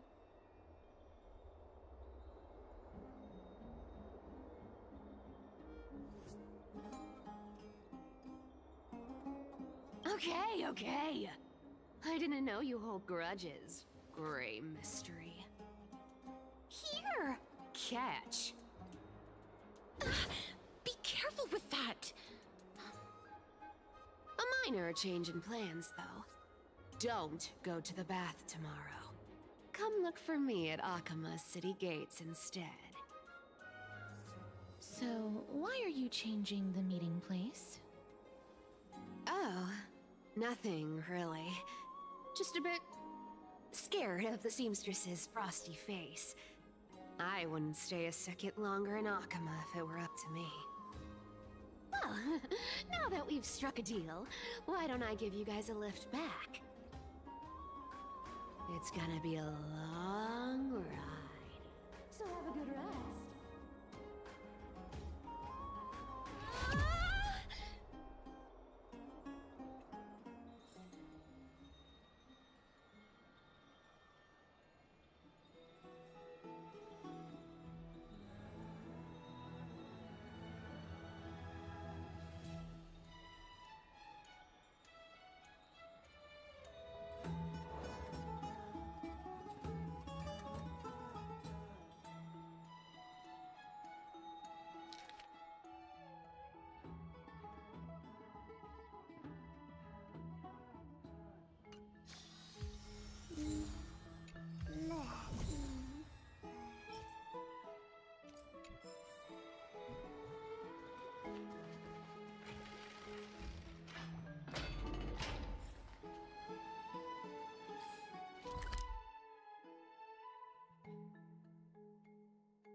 Bright and sunny. Just the weather for farewells. You're here?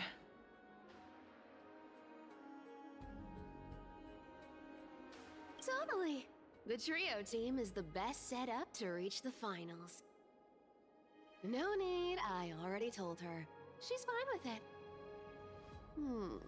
You sure know how to put me in a spot, Casterus. I need to travel with you, but I can't touch you. What a bother. Sorry. Aw, I was just teasing. Don't take it to heart. Did you know that the legends say you have to put an obol into the mouth of the dead or over their eyes if you want them to successfully cross the River of Souls and enter the Netherrealm? That's the fairy fare for entering the Netherrealm. However, I honestly won't ask you to pay this time. I'll pay. And then we'll just have to go through the motions.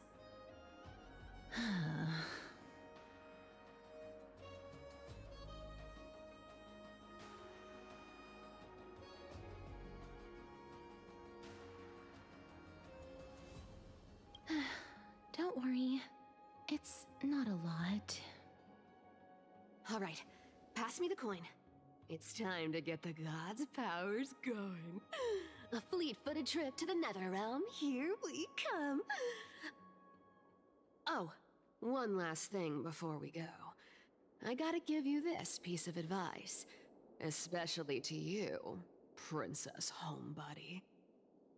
You can't catch the wind by waiting. You only live once. So make the most of every moment you have. Get ready. Be steady. Hi, your turn. Don't be nervous. After all, it'll be gone in the blink of an eye.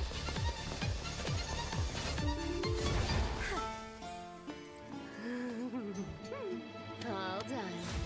Bye-bye.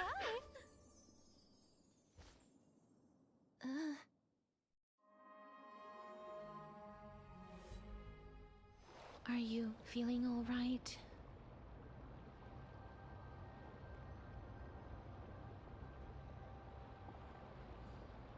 She's the demigod of trickery. When she flips the coin of whimsy into the air, she gains incredible speed that lets her travel anywhere in an instant. Just like how she clearly had no intention of lingering here for even a second longer. We can only depend on ourselves for the rest of the way. Don't worry. Mem's here to help. Being cute isn't my only forte. I'm strong, too.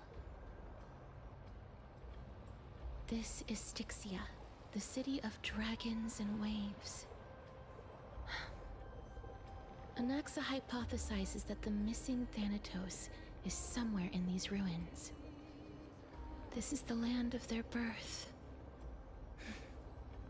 Or perhaps of their death.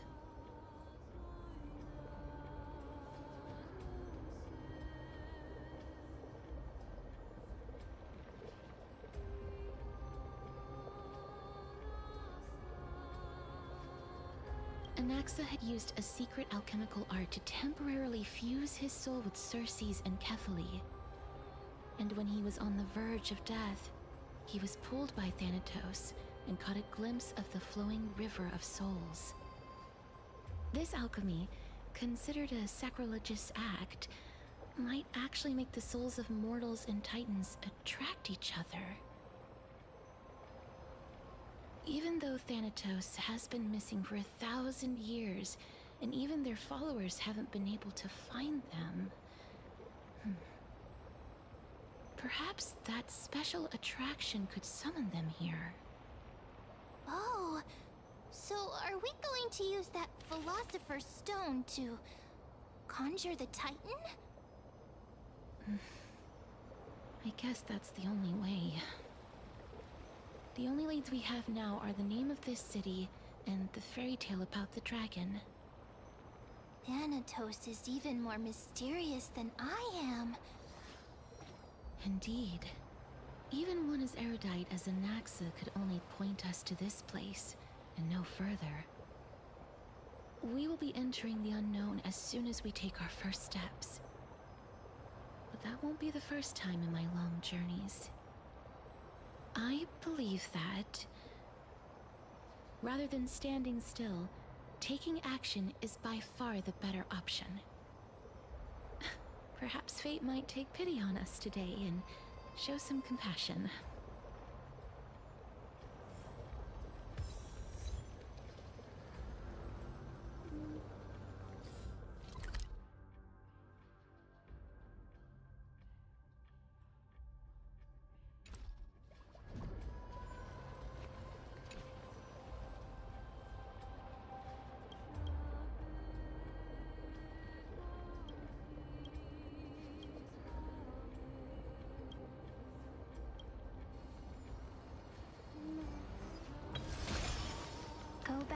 whence you came.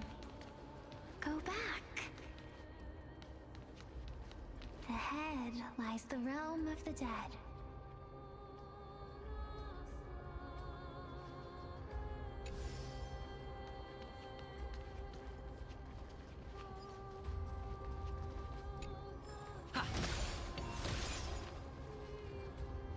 What a beautiful butterfly.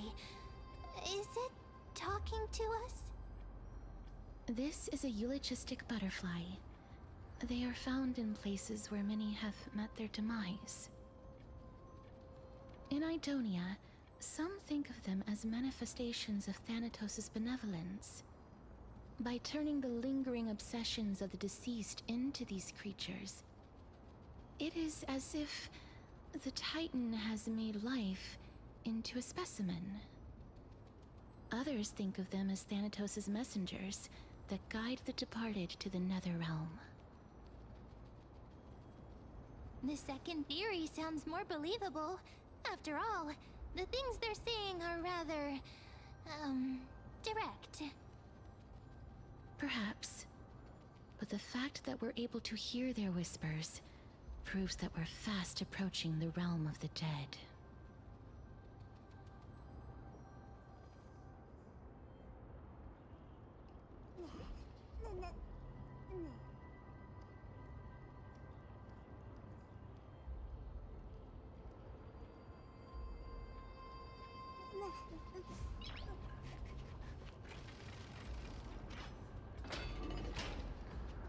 These shadowy figures. Are they illusions reflected by the River of Souls?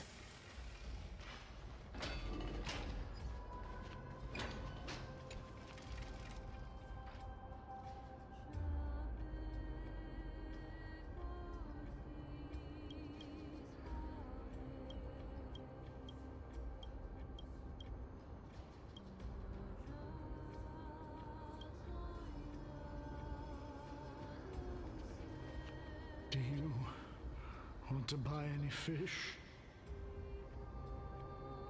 Huh? He can see us? Wait. More living people. I'm not selling my fish to living people. You lot are too shameless. Buying fish without paying. If I ever see her again, I will... Could it be that you're all dead souls that never achieved rest?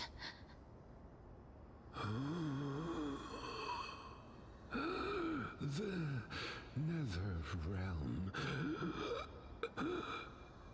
does not exist.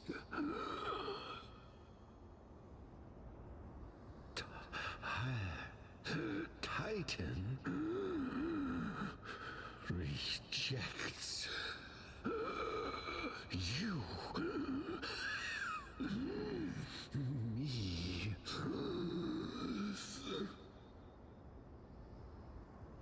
So,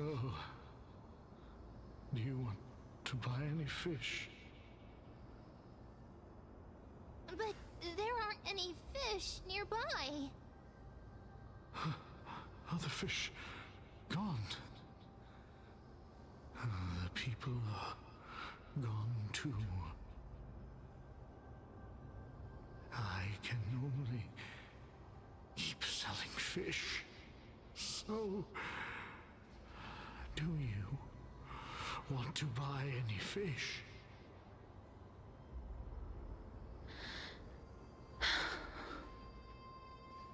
Apologies.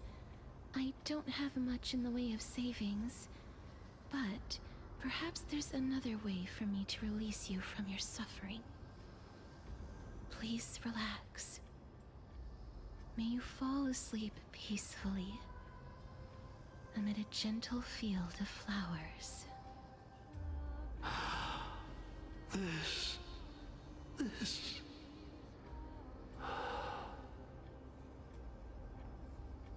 I knew it. These people aren't illusions. They're the souls of the deceased. They're supposed to reach the end of the West Wind by floating down the River of Souls. Yet, they have floundered upon the shoals of the stream, unable to move forward. Did Thanatos reject them? Or perhaps they didn't really die at all? I have no idea. This circumstance is completely unprecedented. Hang on. Didn't he say more living people?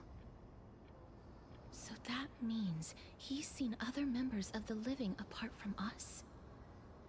Could it be that these souls are stuck here due to someone's deceit? If something is done out of goodwill, are you really gonna call it deceit? Goodwill? I can't see anything good out of... Wait a minute.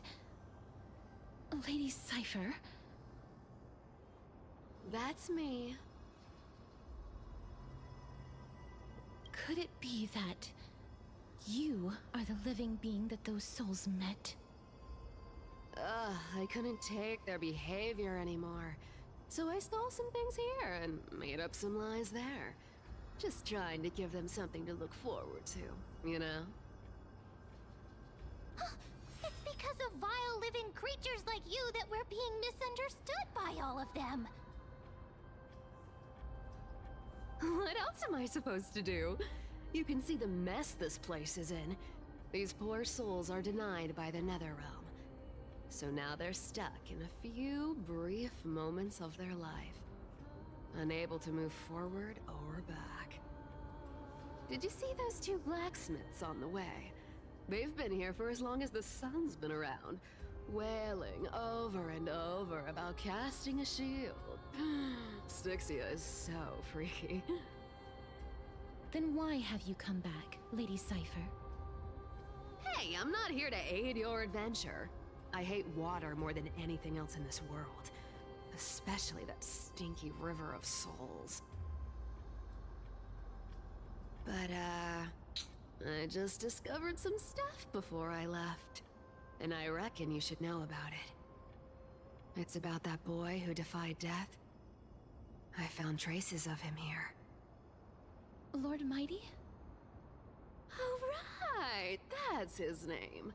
Well, now you know. As for whether that info is actually useful, that's for you lot to figure out. So long, Princess Homebody. So long, Grey Mystery. Huh? She disappeared just like that? Lady Cypher has always been a free spirit. In any case, she has brought us some valuable information. If Lord Mighty is also somewhere along the river shoals right now, then he will certainly become our signpost. After all, he's different from those wandering souls. He will find his way, even in the realm of the dead. Don't worry, it's time for me to shine. Ornyx's Rune of Recollection is nearby. Use prayers to return the river to before it got flooded.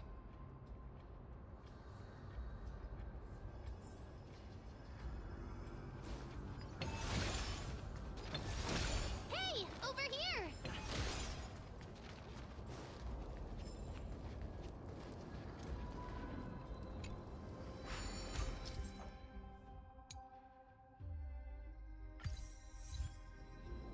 Ornyx's miracle has appeared. Amazing!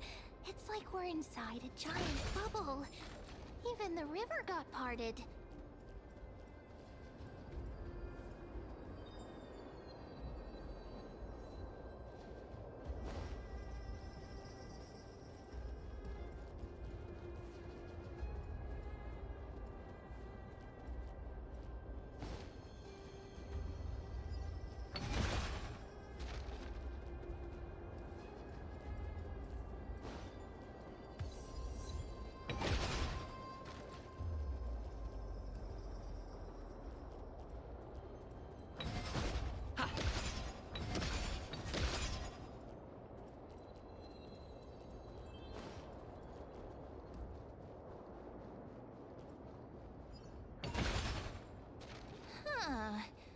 So this path actually didn't exist back then?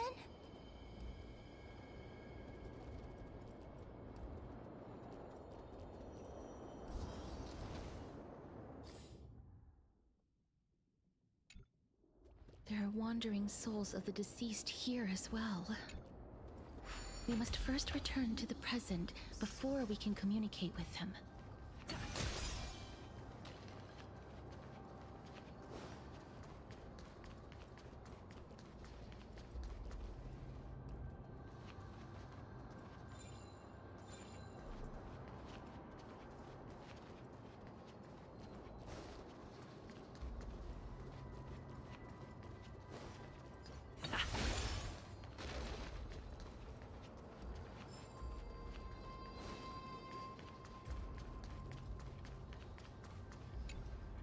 Ah, by the looks of it, you must be the foreign warriors that the Queen had mentioned, right?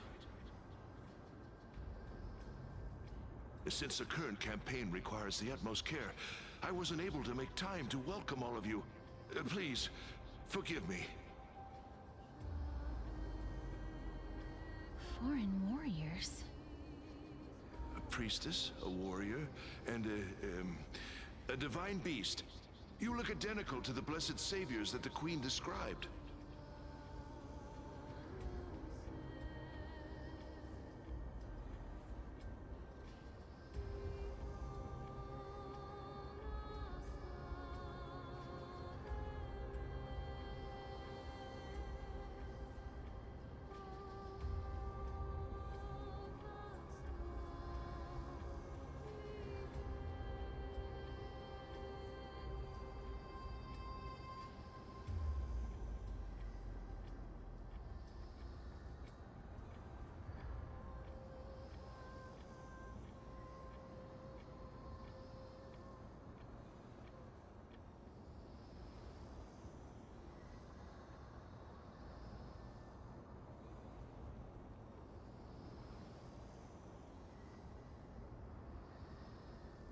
A campaign? Who are you campaigning against? Nobody knows, as of now. Of the scouts that went ahead, only one has managed to return. He says that the land ahead is a forbidden land that should not be approached, as it is the doorway between the netherworld and the mortal realm. As for the rest of the scouts, they've completely lost their souls and are decaying by the day. While there is still dissension within the city, the scholars agree that this calamity was so unprecedented that it needed to be given a new designation. An unprecedented calamity. Could it be death? It seems that you have indeed heard about this. Well, death is just one of the possibilities. It's too early to come to a definitive conclusion. A world that has never seen death. Looks like these people lived in the era Chrysia before the Calamity Titans descended upon the land. May I ask, where is the scout who managed to come back? Though he returned to Styxia, he only had enough left in him to last no more than half a day. However, it was his intel that convinced us to rally together. He said that he witnessed the demonic specter of an evil dragon at that treacherous land. The apparition opened its giant maw and devoured everything in sight, and thus brought Styxia that thing called death. Styxia. An evil dragon that brings death. It all sounds rather familiar.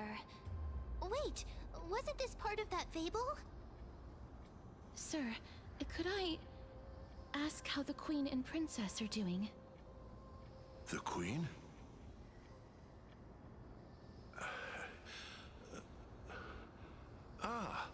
By the looks of it, you must be the foreign warriors that the Queen had mentioned, right?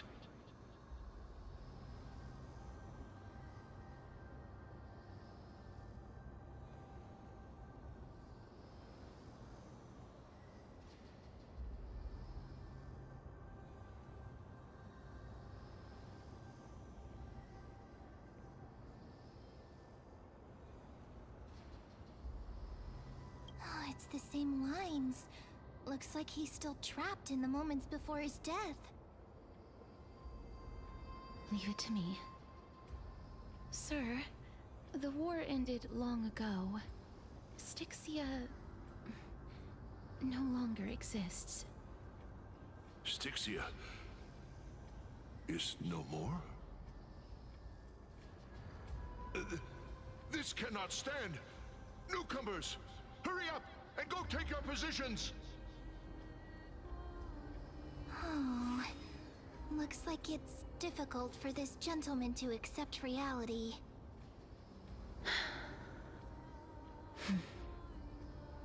Sir, I am the Maiden of War, sent here by the Queen herself. If you accept my blessing, then today's battle will be smooth sailing. Maiden of War? I've never heard of this. There's little time to waste. Please don't take too long. Don't worry.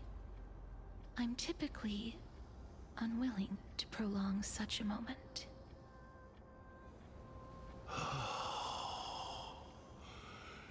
Is it over?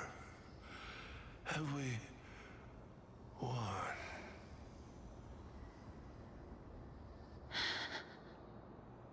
Cass, oh, are you all right? I'm fine. I just didn't expect that I would still have to embalm others, even in the realm of the dead. Is this a remnant of his soul?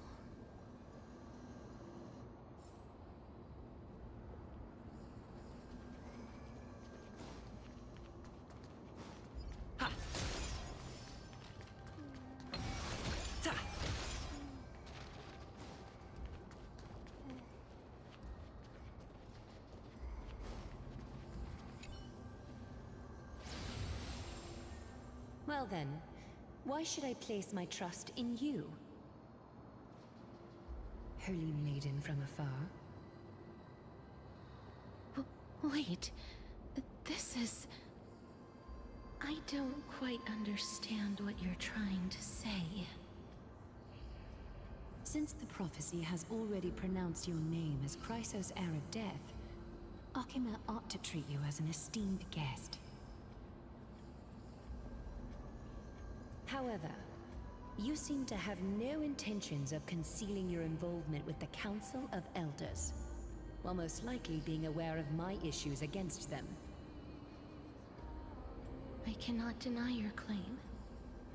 It was the Council that offered this room to me, and they had only one request. They want the curse of death to be completely subjugated to your will.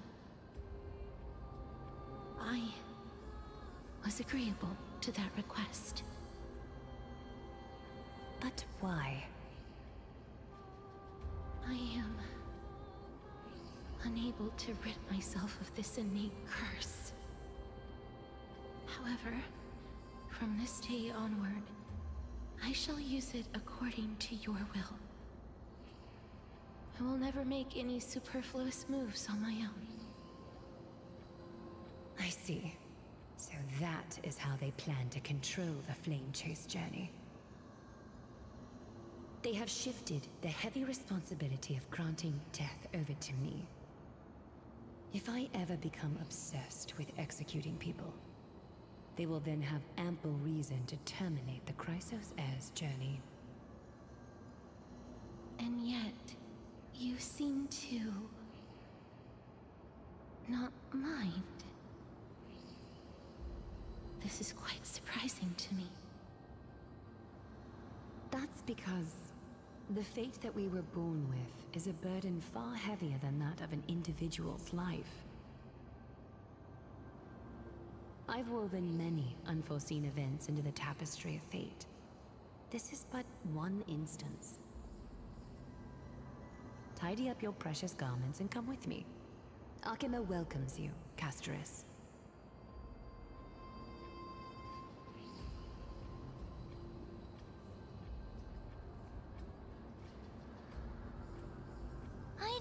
we'd find vestiges of memory here. Maybe they've got something to do with Orynyx's rune? Perhaps, but I do not need a reminder from them. This memory is one that I will never forget.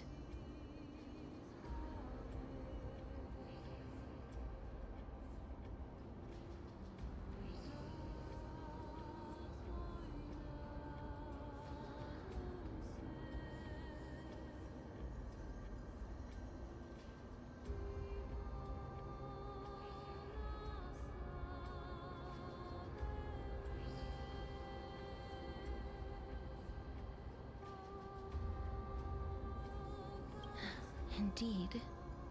While my relationship with the Council has always been quite ambiguous, Lady Aglaya has never taken any precautions against me.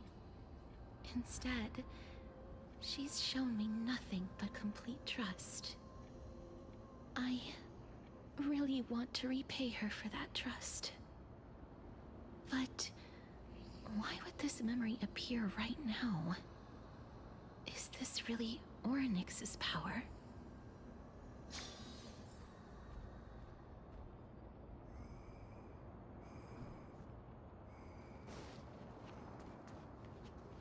Could these dead monsters actually be... If Lady Cypher is to be believed, this could be the handiwork of Lord Mighty. Ah! Why are the Black Tide monsters here too? Can they swim in the River of Souls? Even Thanatos wouldn't be able to accept Black Tide monsters into their realm. These traces seem to suggest that anybody who trespasses upon death will pay a heavy price.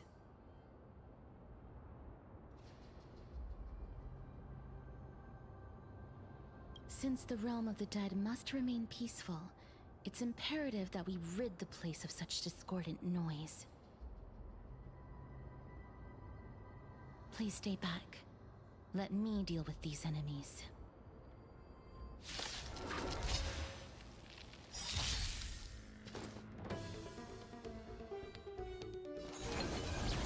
Ready to lose? You can fight it, or rock with it!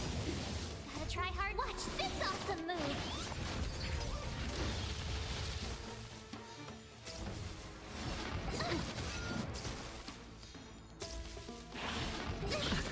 You can't run!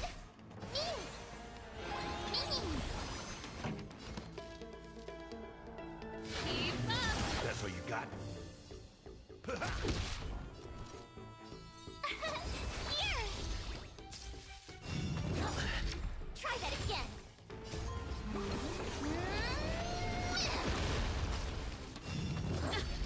You can't run!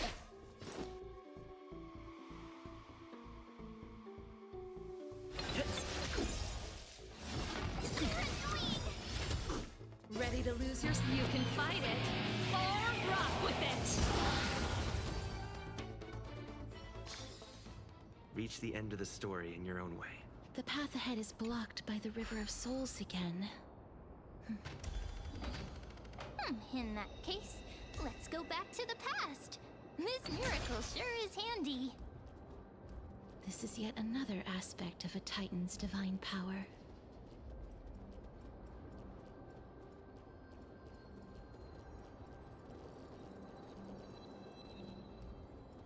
If Dan Heng was around, he'd definitely be able to raise the waters of the River of Souls into the sky. If Lady Hycelens was still alive, I think she might be able to do that too.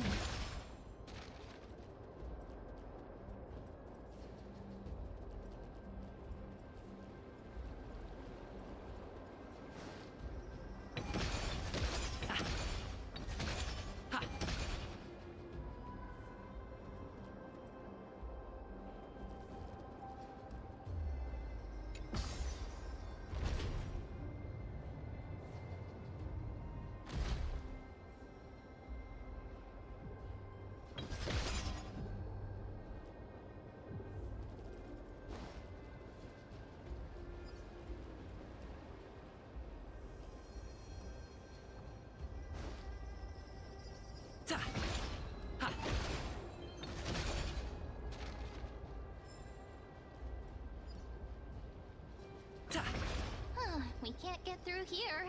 Let us return to the present. You seem to be able to discern both the past and the future.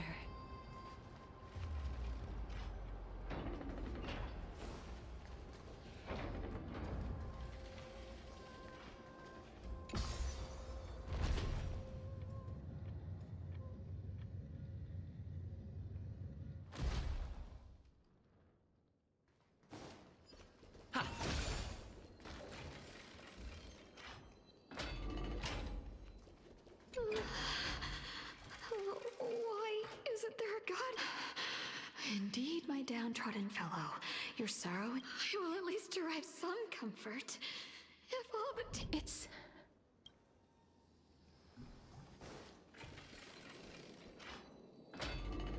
Oh, this place. Must have been a beautiful courtyard in the past.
Please excuse me.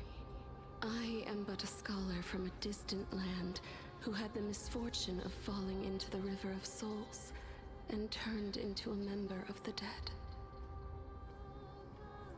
Huh? This one seems to know that she's already dead. Oh, I was merely speculating, but it seems I was right. And you... I recognize you. You're the Holy Maiden of Death from Idonia, right? I'm sorry. I cannot bring you back to life. However, should you desire it, I can end your prolonged limbo. I'm well aware of that. Even if you were able to revive me, I would never choose that option. That's because I didn't fall into the River of Souls by accident. Instead, I leaped into it to seek my death. Why? If you could see the life I've led, then you would not reproach me so. My life was far too miserable. But I did not expect things to stay the same even in death. What a joke. In escaping my mortal life, I've entered a millennium of pain instead. Circes above. What cowards humans are. For we fear both life and death simultaneously. I'm sorry. I'm also powerless to answer that question. That's all right, Holy Maiden. At least you are able to respond to me. Please, grant me death. Circes above. Does this count as thinking till the moment I die?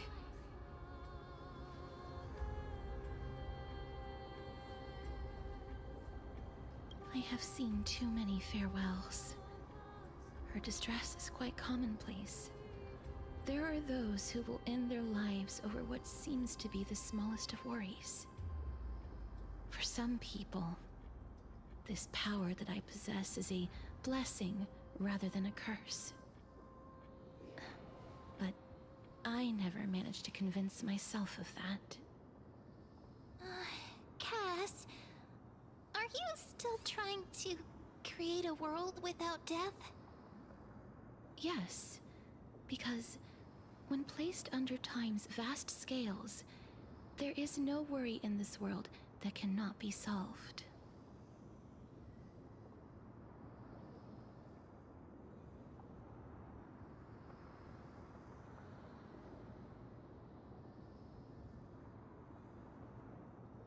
This is a wish that I've held for almost a millennium.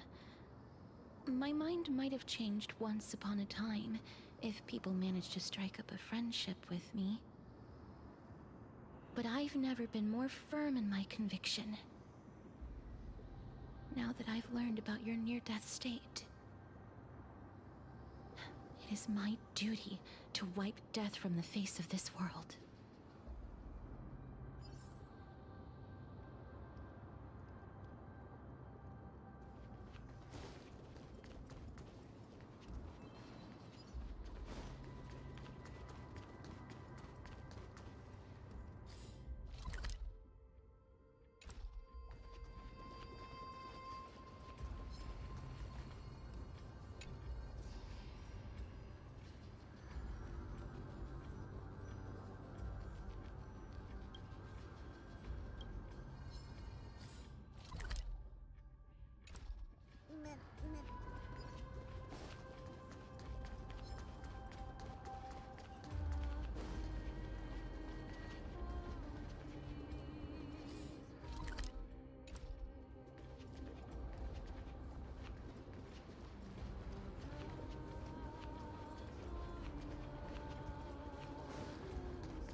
Wow! This place is so spacious. Is this the kingdom's vault? That's fine and all, but we need to lay down some rules. We're not gonna return to the past to steal things. Do we need to enter that doorway to climb even higher? There seems to be a person. Oh, more like a soul guarding it. But how should we get up there?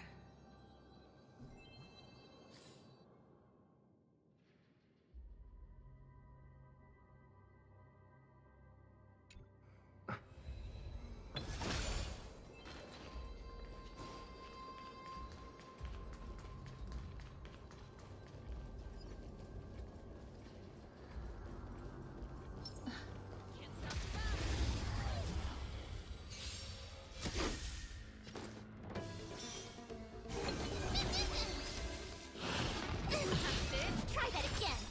Ready to lose? You can fight it, or rock with it.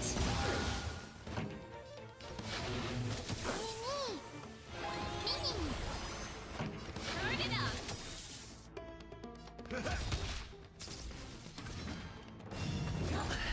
You can't run. My turn. Mimi. Songs for you. Keep up. Step up, let's...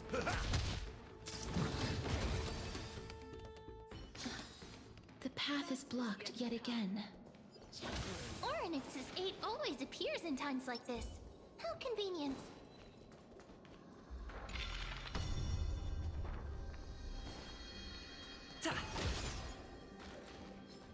Look, there's even a platform lift over there.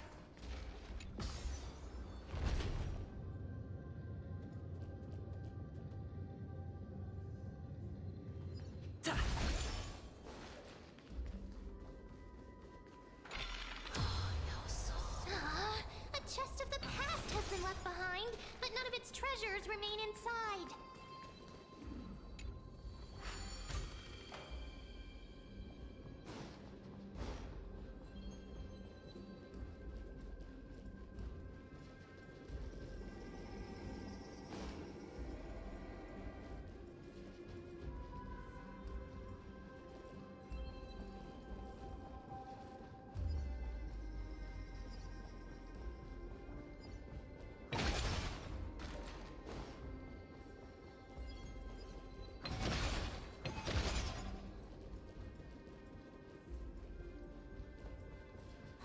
Wait, what if the miracle suddenly loses its effect? Mem, do you really want me to answer that?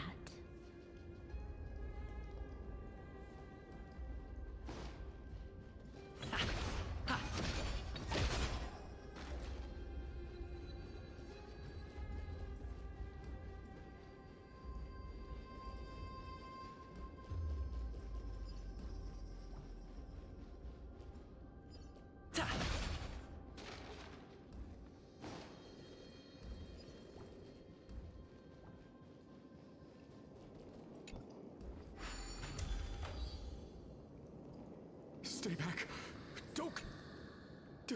Don't come near me. Huh? Why does he look so panicked? Did the black tide monsters frighten him? Or is he actually scared of his own extraordinary power?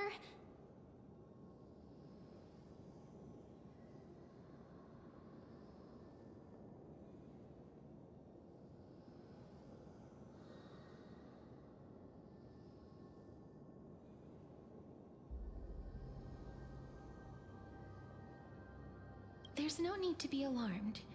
We're just passing by the area. See? None of us look threatening.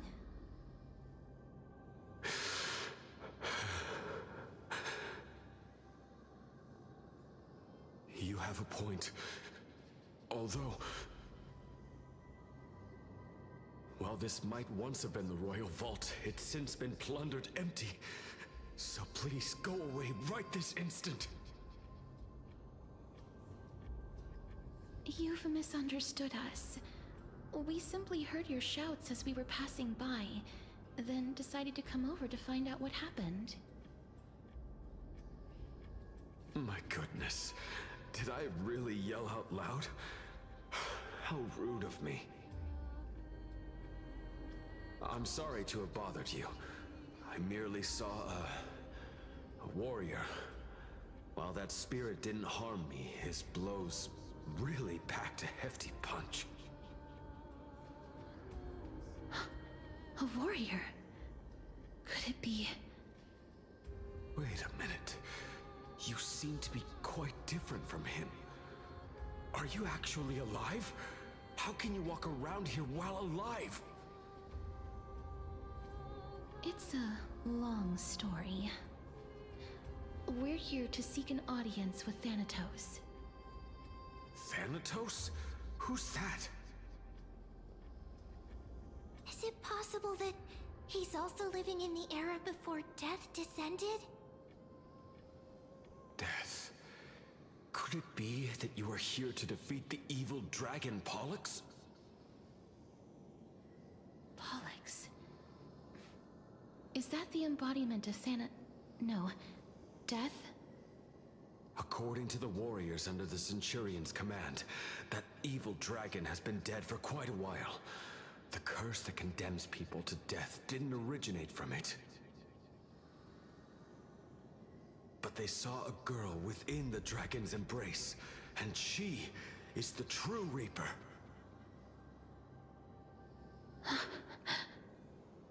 Pray tell, where is that girl right now? I've heard that the Queen spared no effort in bringing her back to the castle. Her Majesty intends to control all of Amphoreus with this unprecedented power. As for whether this rumor is true, well, no one knows. You have my thanks for the invaluable insight that you've given us. Please, treat this touch. as a token of my gratitude. You... Are you...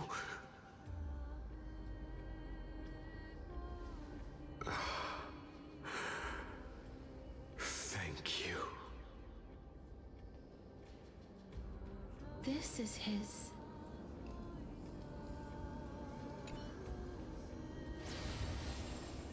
Then you granted him death? That isn't like you. You would have refused even if I commanded you to do so. I... don't know. I did it out of sympathy, believing that I wouldn't be racked with agony, but... I am still in a state of turmoil. Sympathy? Sympathy for that youth who triumphed in every battle? That young man was favored by Talantin, who taught him a move that will defeat any mortal enemy with a single blow and emerge victorious every time. He could rely on that move to always achieve victory during Era Chrysia. However, now that death has descended upon the mortal realm, that divine swordplay also means he can send others to death at will. In other words... You feel that he's similar to you? Yes. Since he can never be inferior to others in martial combat, death would be the inevitable outcome every time he strikes. That's why he approached me and pleaded. Pleaded for me to put an end to all of this. You are perhaps feeling lost from making your peace with death in so abrupt a manner. I have not made peace with death. I've seen the people of Idonia stand tall and proud in the face of death. Even before the fated finale arrived, they were already content with the lives that they'd lived. They had such proud expressions. Expressions that made me believe death would be an insult to these mortals if the concept is truly a power that a god had carelessly cast down upon the world. Perhaps death's authority was never meant to exist in this world. Just like how I shouldn't exist. I won't refute your beliefs for now, but would you be interested in listening to a story of mine? It's a fairy tale from foreign lands, told by the person who brought you to me in that ice field long ago.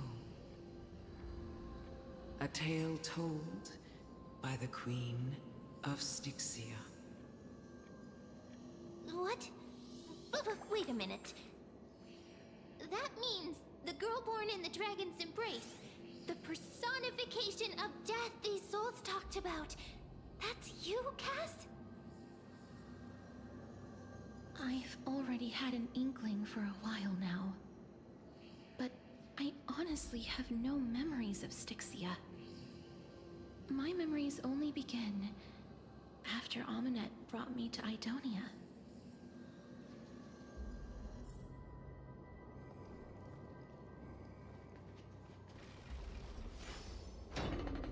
Don't look back. Keep moving forward. Always. It's yet another eulogistic butterfly. Are we getting closer to the Netherrealm?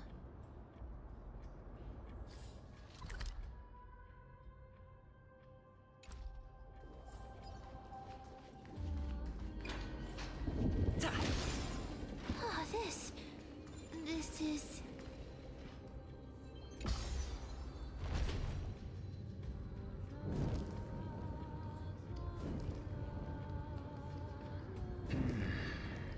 living ones?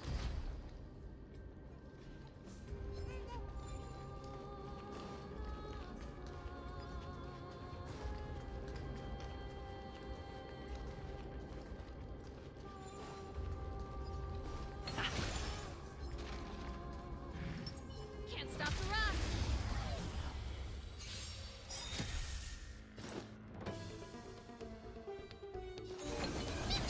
Ready to lose your... You can fight it, or rock with it!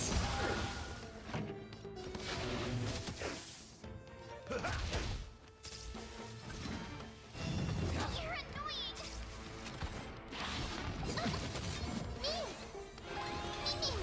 Pretty good crowd today. Turn it up! You can fight it, or rock with it! Bad. Mimi, Mimi!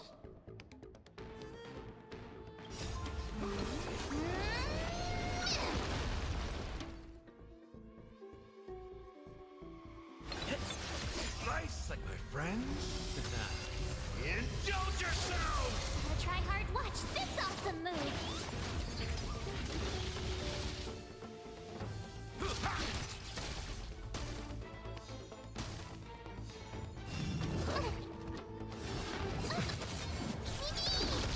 Song's for you. Keep up! My turn!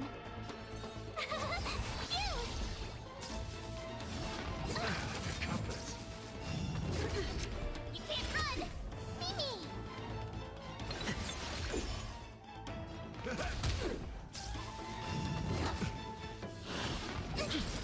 Try that again! Ready to lose your... You can fight it, or rock with it!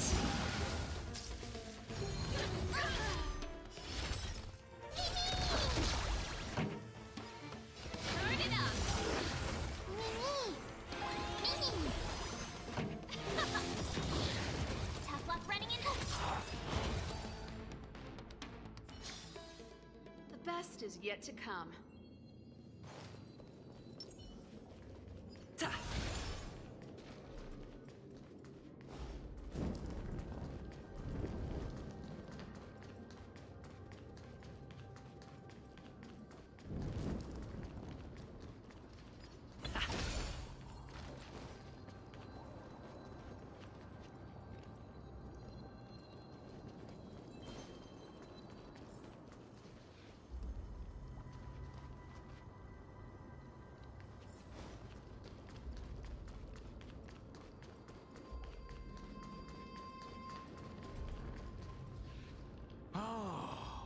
Could you be the scions of Styxia?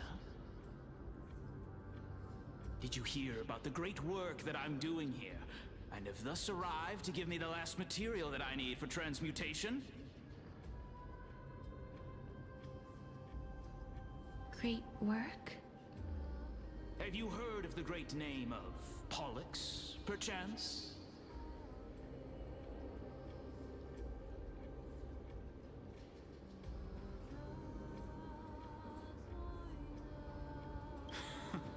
You have? Then that's good. During the Age of Myth, a time likely before your birth, I was the unsurpassed zenith of alchemy that none could reach. On the shoals of the River of Souls, I shall make Pollux soar again and bring death back to the world. But didn't that dragon already bring death to the world? Oh, looks like you don't know the whole picture. Well, it's true that the missing girl can grant death to mortals. Pollux, the one who delivered her onto this world, makes it so that humankind cannot die.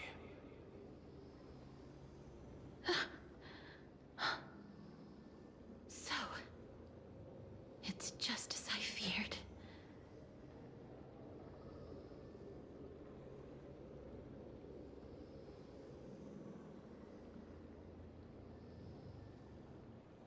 This is my guess. The deceased are supposed to drift down the River of Souls until they reach the end of the West Winds. But this river of souls was blocked by Pollux' fall. That's right. That's why it's imperative that I bring the dragon back to the mortal realm and make it soar the skies again. I have long since prepared my alchemical matrix in the tower. Although, I am still missing the most crucial material of all. That final ingredient, the final sacrifice, is none other than the girl who lives out her days with death. Huh? What's going on? You didn't touch him, did you? I know that I am no longer capable of carrying out that task. Take this, all of you, and please fulfill that great undertaking on my behalf. This... We had been inebriated in Fagusa's feast for too long before we began to seek divine bestowed death, so that we could be freed from the whims of fate. However, that brought doom upon us. Instead of summoning a supreme god, we encountered a monster that cut off the River of Souls. That detestable dragon Pollux denied all the dead from the gates of the Nether Realm. Unable to rest in peace, these departed spirits engulfed Styxia like a roaring tide. As a result, my city and its people no longer exist. That child is the only person whom I managed to save. Born within the evil dragon's abdomen, she has possessed the talent of death since her birth. She must have been granted to us by the gods as a chance for us to atone for our sins. Please, you must nurture her to adulthood and prevent her from experiencing all of the suffering that we went through. I promise that I will care for her as a mother, that I will protect her from the evils of death. By Fagusa above, thank you for your kindness. As her mother, please bless this child with a name before I am swept away by the River of Souls. Please, let me know how I should address her in my next life. Oh. Like how a transient raven butterfly, a fleeting papilio castor, perches on the twig of death. Castorus. That shall be her name. That's where my name comes from? The sound's back. What is making that ruckus?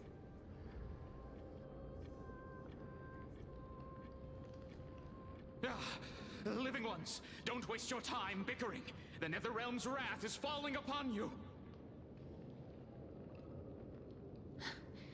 Black Tide Creations. When did they...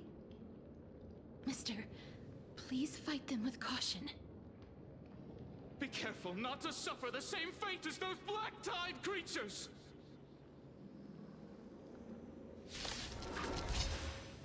Everyone, hide behind me!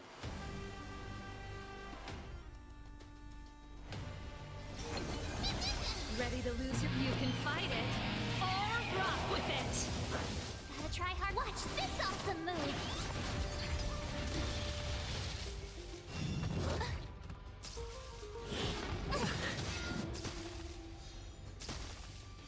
Pretty good crowd today. Keep up!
friends?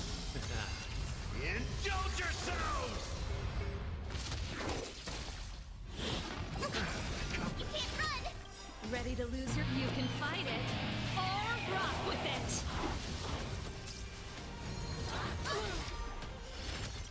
Gotta try hard. Watch this awesome move!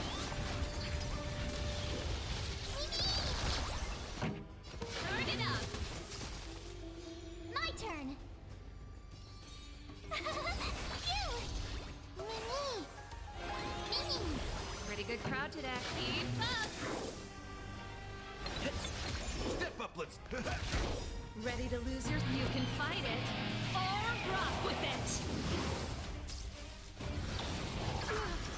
You can't run! Mimi! Song's for you. Turn it up! Mimi!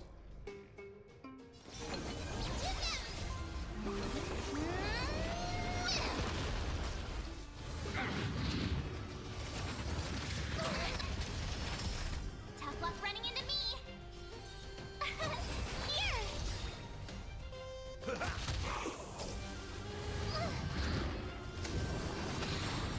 Mimi, Mimi!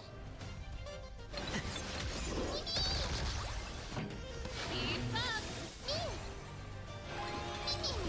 Ready to lose your... You can fight it, or rock with it!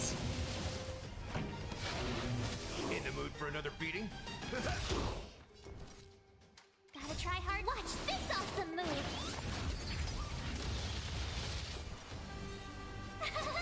You!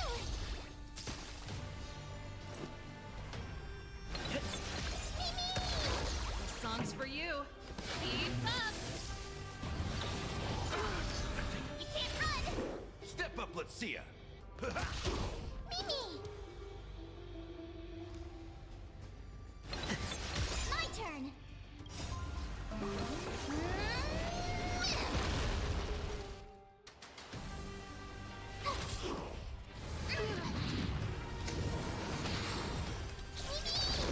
Pretty good crowd today. Turn it up!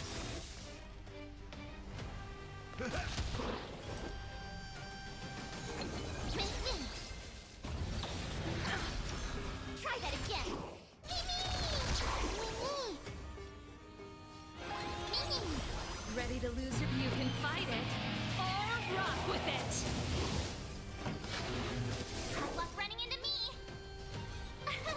Here!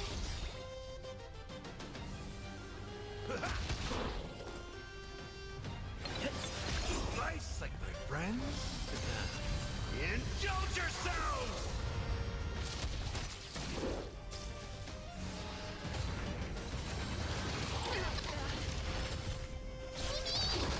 Song's for you. Turn it up!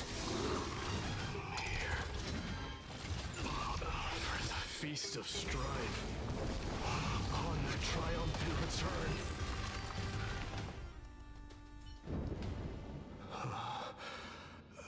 You? Lord Mighty?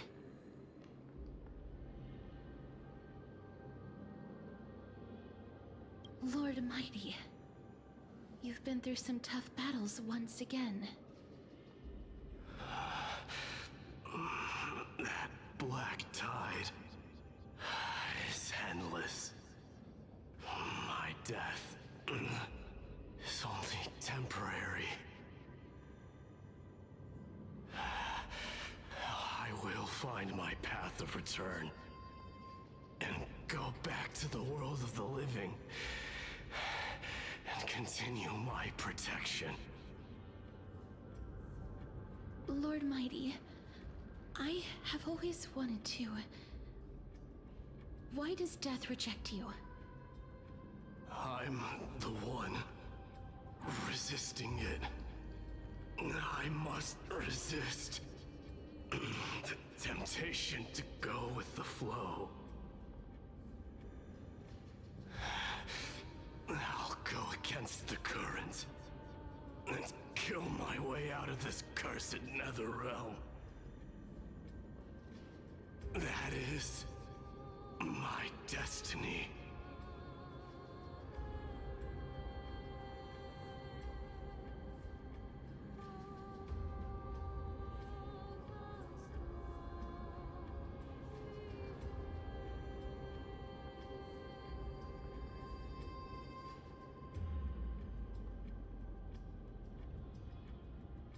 seems like he's completely focused on resisting the temptation of the dead's whispers. He's working hard every minute to deny death. It seems his battlefield is not limited to the world of the living.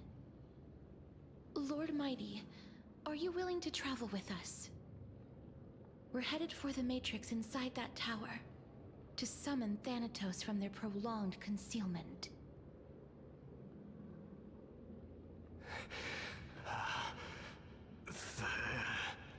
Thanatos. Challenge. Death. That's right. If we can work together and defeat them, you won't have to be troubled by the curse of immortality any longer.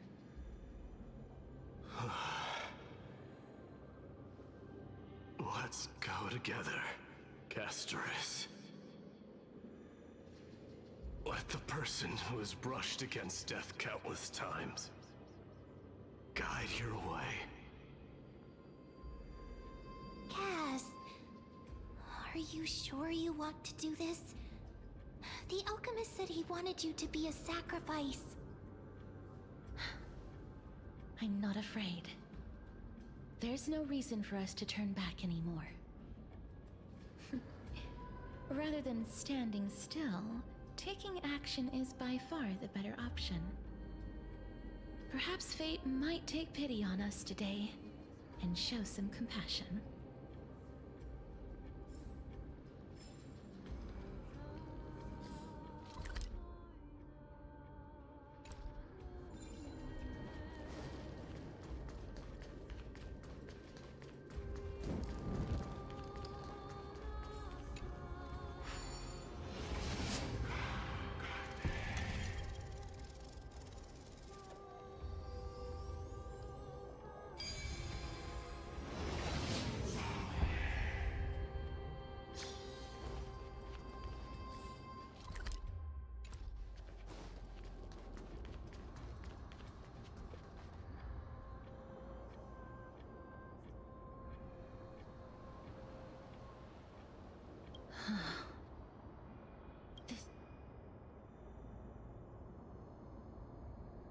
I'm familiar with this, but I've never repaired broken chains.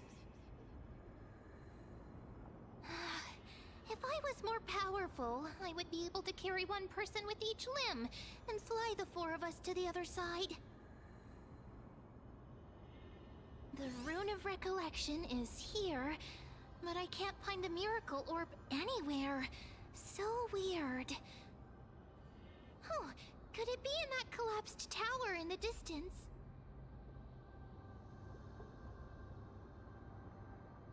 It's still up to me to step up in a crisis. Wait here. I'll go check things out.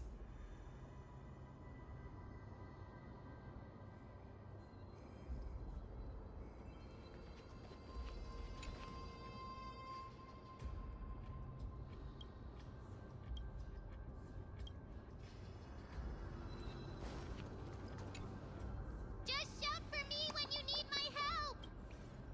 Got it. Just leave it to me.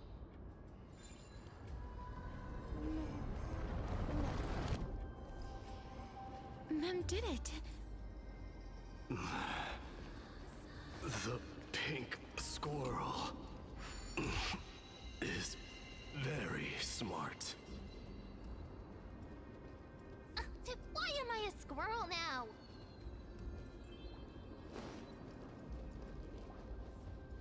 The miracle's range is limited. Please come a little closer. Aren't I a good fit for Ornyx's priest? Of course. You're the most competent priest ever.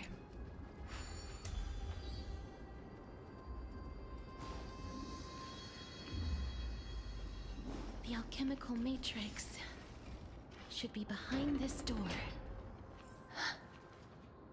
Is that...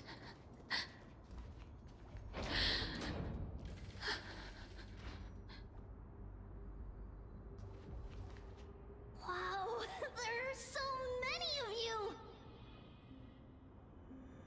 It's little Cass and little Grape. Oh, there's also little D and the pink puppy. Trian? Aren't you... Get what? I'm getting even more confused.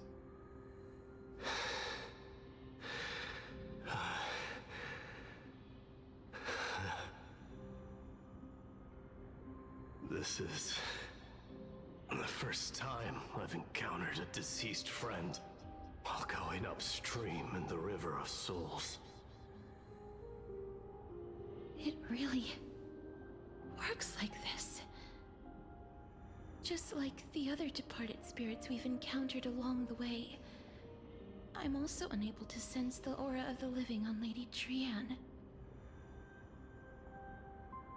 Yup, you're right.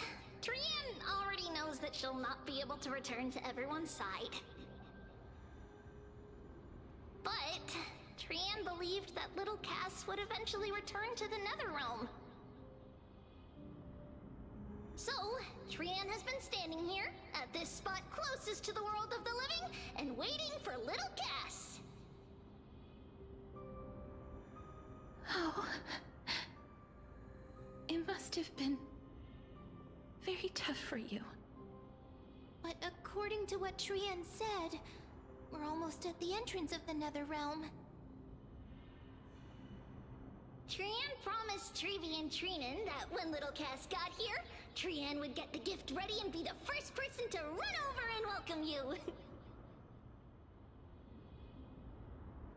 So, little Cass, don't cry. Please, accept this. We finally finished it. This is what Lady Trebi once mentioned. The gift for me that you didn't manage to finish. The Holy Maiden of Janus. Even when separated by life and death, their thoughts are still connected.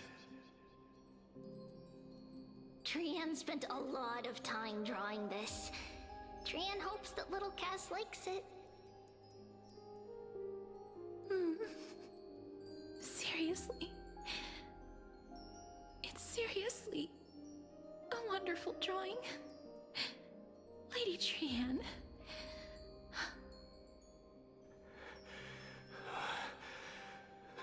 This is our flame chase journey. Little Cass, we don't know what your journey was like before. Trevi has always said that it must have been a very harsh and frightening journey. But little Cass no longer has anything to fear now, because everyone is here with you in this flame chase journey! That's right. Only now, when I see Lady Trian's gift, do I realize that I've already obtained so many things I would never have dared to dream of since I embarked on the flame chase journey. It's the first time I've gained so many companions. The first time I picked up the hobbies of crafting and photography. The first time I had dinner with someone else. The first time I went to the market to buy the Chimera doll I'd liked for a very long time and hugged it to sleep. The first time I wore a dress personally made by Lady Aglaya. The first time I went for a walk with Lady Trebi, Lady Trian, and Lady Trinan. The first time I enjoyed the night breeze and looked up at the stars with Miss Hyacin. The first time I took care of Dromesis with the Trailblazer. Looking back at all these experiences I never thought were possible, it feels as though the scales of my life had shrunk from centuries and decades down to minutes and seconds. And all of them are so precious. I took countless photos in the past, but they're all black and white landscapes. I don't have a single one with friends. If I had known, I would have taken more pictures.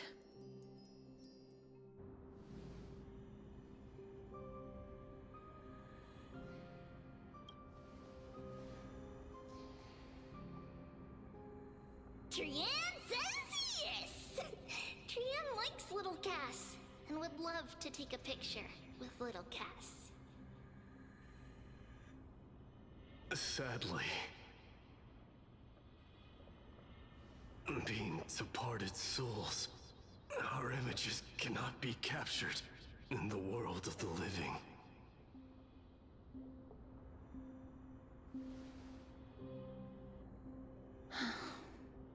I thought so too. What? Are we seriously going to leave any room for regret?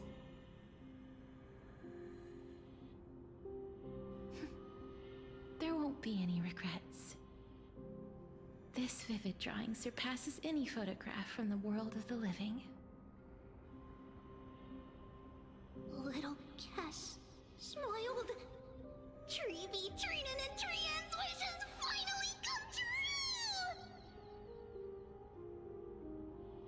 true! I remember you once said that fate is not the flowers that bloom at the end of the road, but where people tread beyond the gate. Now, the path that belongs to me is about to reach the end. Thank you for bringing me the final key. Key? Little Cass, why are you talking in riddles all of a sudden? I have a feeling that soon, this gift of yours will become the key to saving Mister's life. Wow, that's amazing! Then keep smiling and carry on bravely! Little Cass, Little Gray, everyone, see you tomorrow!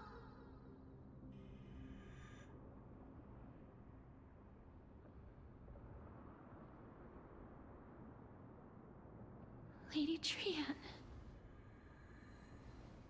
The aura of this place. We have indeed reached the end of the stream of souls. If I go any further, I might lose myself. I must leave now, for the black tide still wreaks havoc in the realm of the living.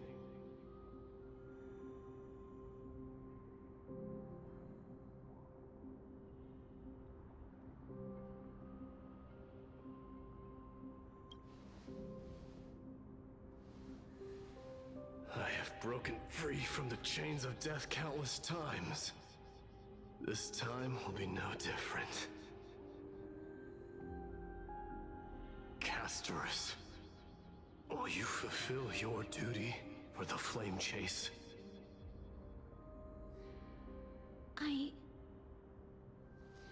I have yet to make my decision, Lord Mighty.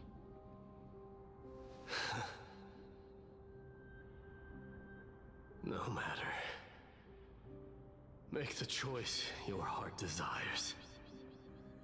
Even if it takes 1,000 years of waiting. I will continue to fight till I die. Then rise from death. Till the miracle descends.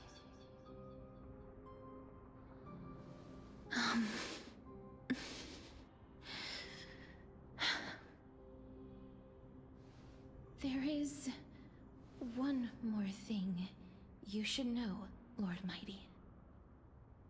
What is it?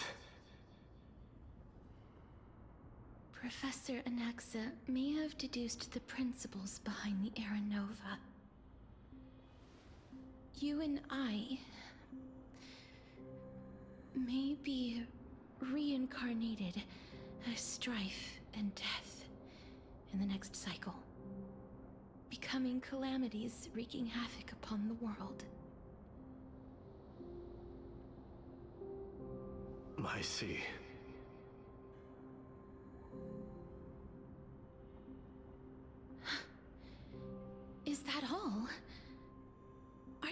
to accept such a fate without complaints? Do you have a strategy to shatter the shackles of our fate? I haven't found it yet. Perhaps I never will. Then, cease wasting your thoughts on futile matters. Control what little you can. And when fate's inescapable grasp comes, resist it with the strength of your mighty will.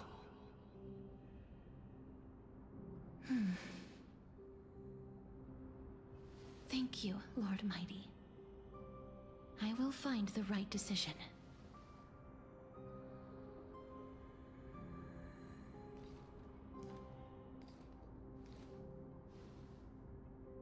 In the name of strife, may you meet a fitting end. This must be the alchemical matrix the spirit mentioned. Let's see. We need to insert Aquila's sky, Giorios' earth, Kephali's fire, Fagusa's ocean, and Nestia's love. It seems our sweet Princess Homebody has made up her mind. In that case, seamstress, I suppose I no longer need to deliver your message.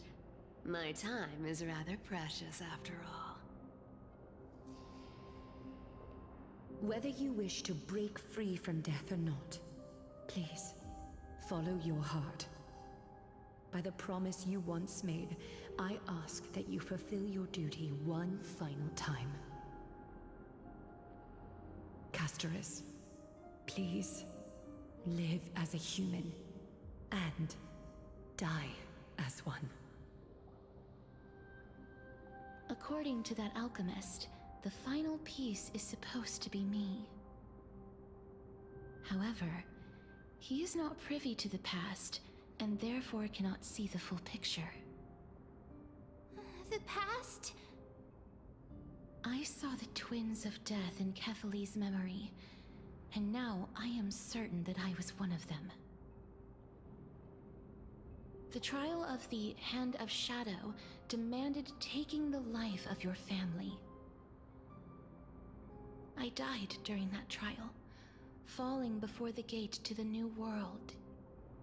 And my sister, whom I never met, became the Titan Thanatos of this cycle. She was consumed with regret over my death, so she used the Titan's authority to reforge my soul. Yet, it also means she has never revealed herself to anyone, hidden away from the entire world. That's because the Titan she became already fell at the start of everything. They died for me, and now lie in slumber in the River of Souls. You mean Pollux? That's right. The River of Souls is no material river. It cannot be blocked by ordinary means. Only a divine corpse can prevent the dead from reaching the next world. And that's why we have to awaken Pollux from death before we can retrieve the core flame of death. We have to reforge its body with the power of alchemy. But Cass, if that alchemist speaks the truth, does that mean you're also part of the dragon body? According to those departed spirits, I was indeed born as the dragon's twin. But before we talk about that, have you heard the sighs?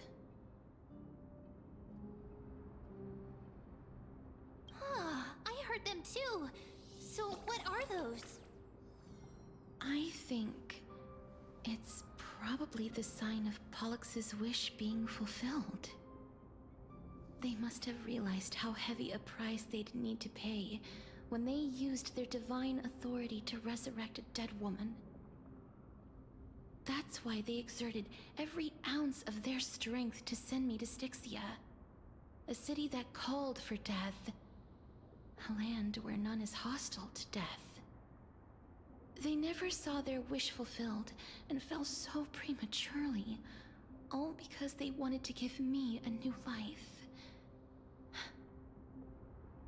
Pollux must really want to know how their sister has been after giving their all to save her. That wish is the reason Pollux's soul still lingers in the mortal realm even after their fall. Quietly watching and documenting every detail of their sister's life. Ah! So instead of picking up objects on the way here... We were instead showing things to a strand of yearning that lingers here. Now, we must weave these yearnings together and restore them into Pollux's complete soul. But all of this is just a hypothesis, right? What if we go through with the ritual, and it turns out totally different? That's fine. As Professor Anaxa often reminds us, such is the nature of alchemy. The true outcome can only be known once the process is complete. This is why alchemy is also known as the miracle of creation. Now, the puzzle of Pollux's yearnings is nearly complete, with only one final piece remaining. I shall reveal what they have been yearning to know in the alchemical matrix. I will show them my whole life since I left Styxia. Lady Trianne has already drawn a picture of my entire life, and it is now in my hands.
Nice.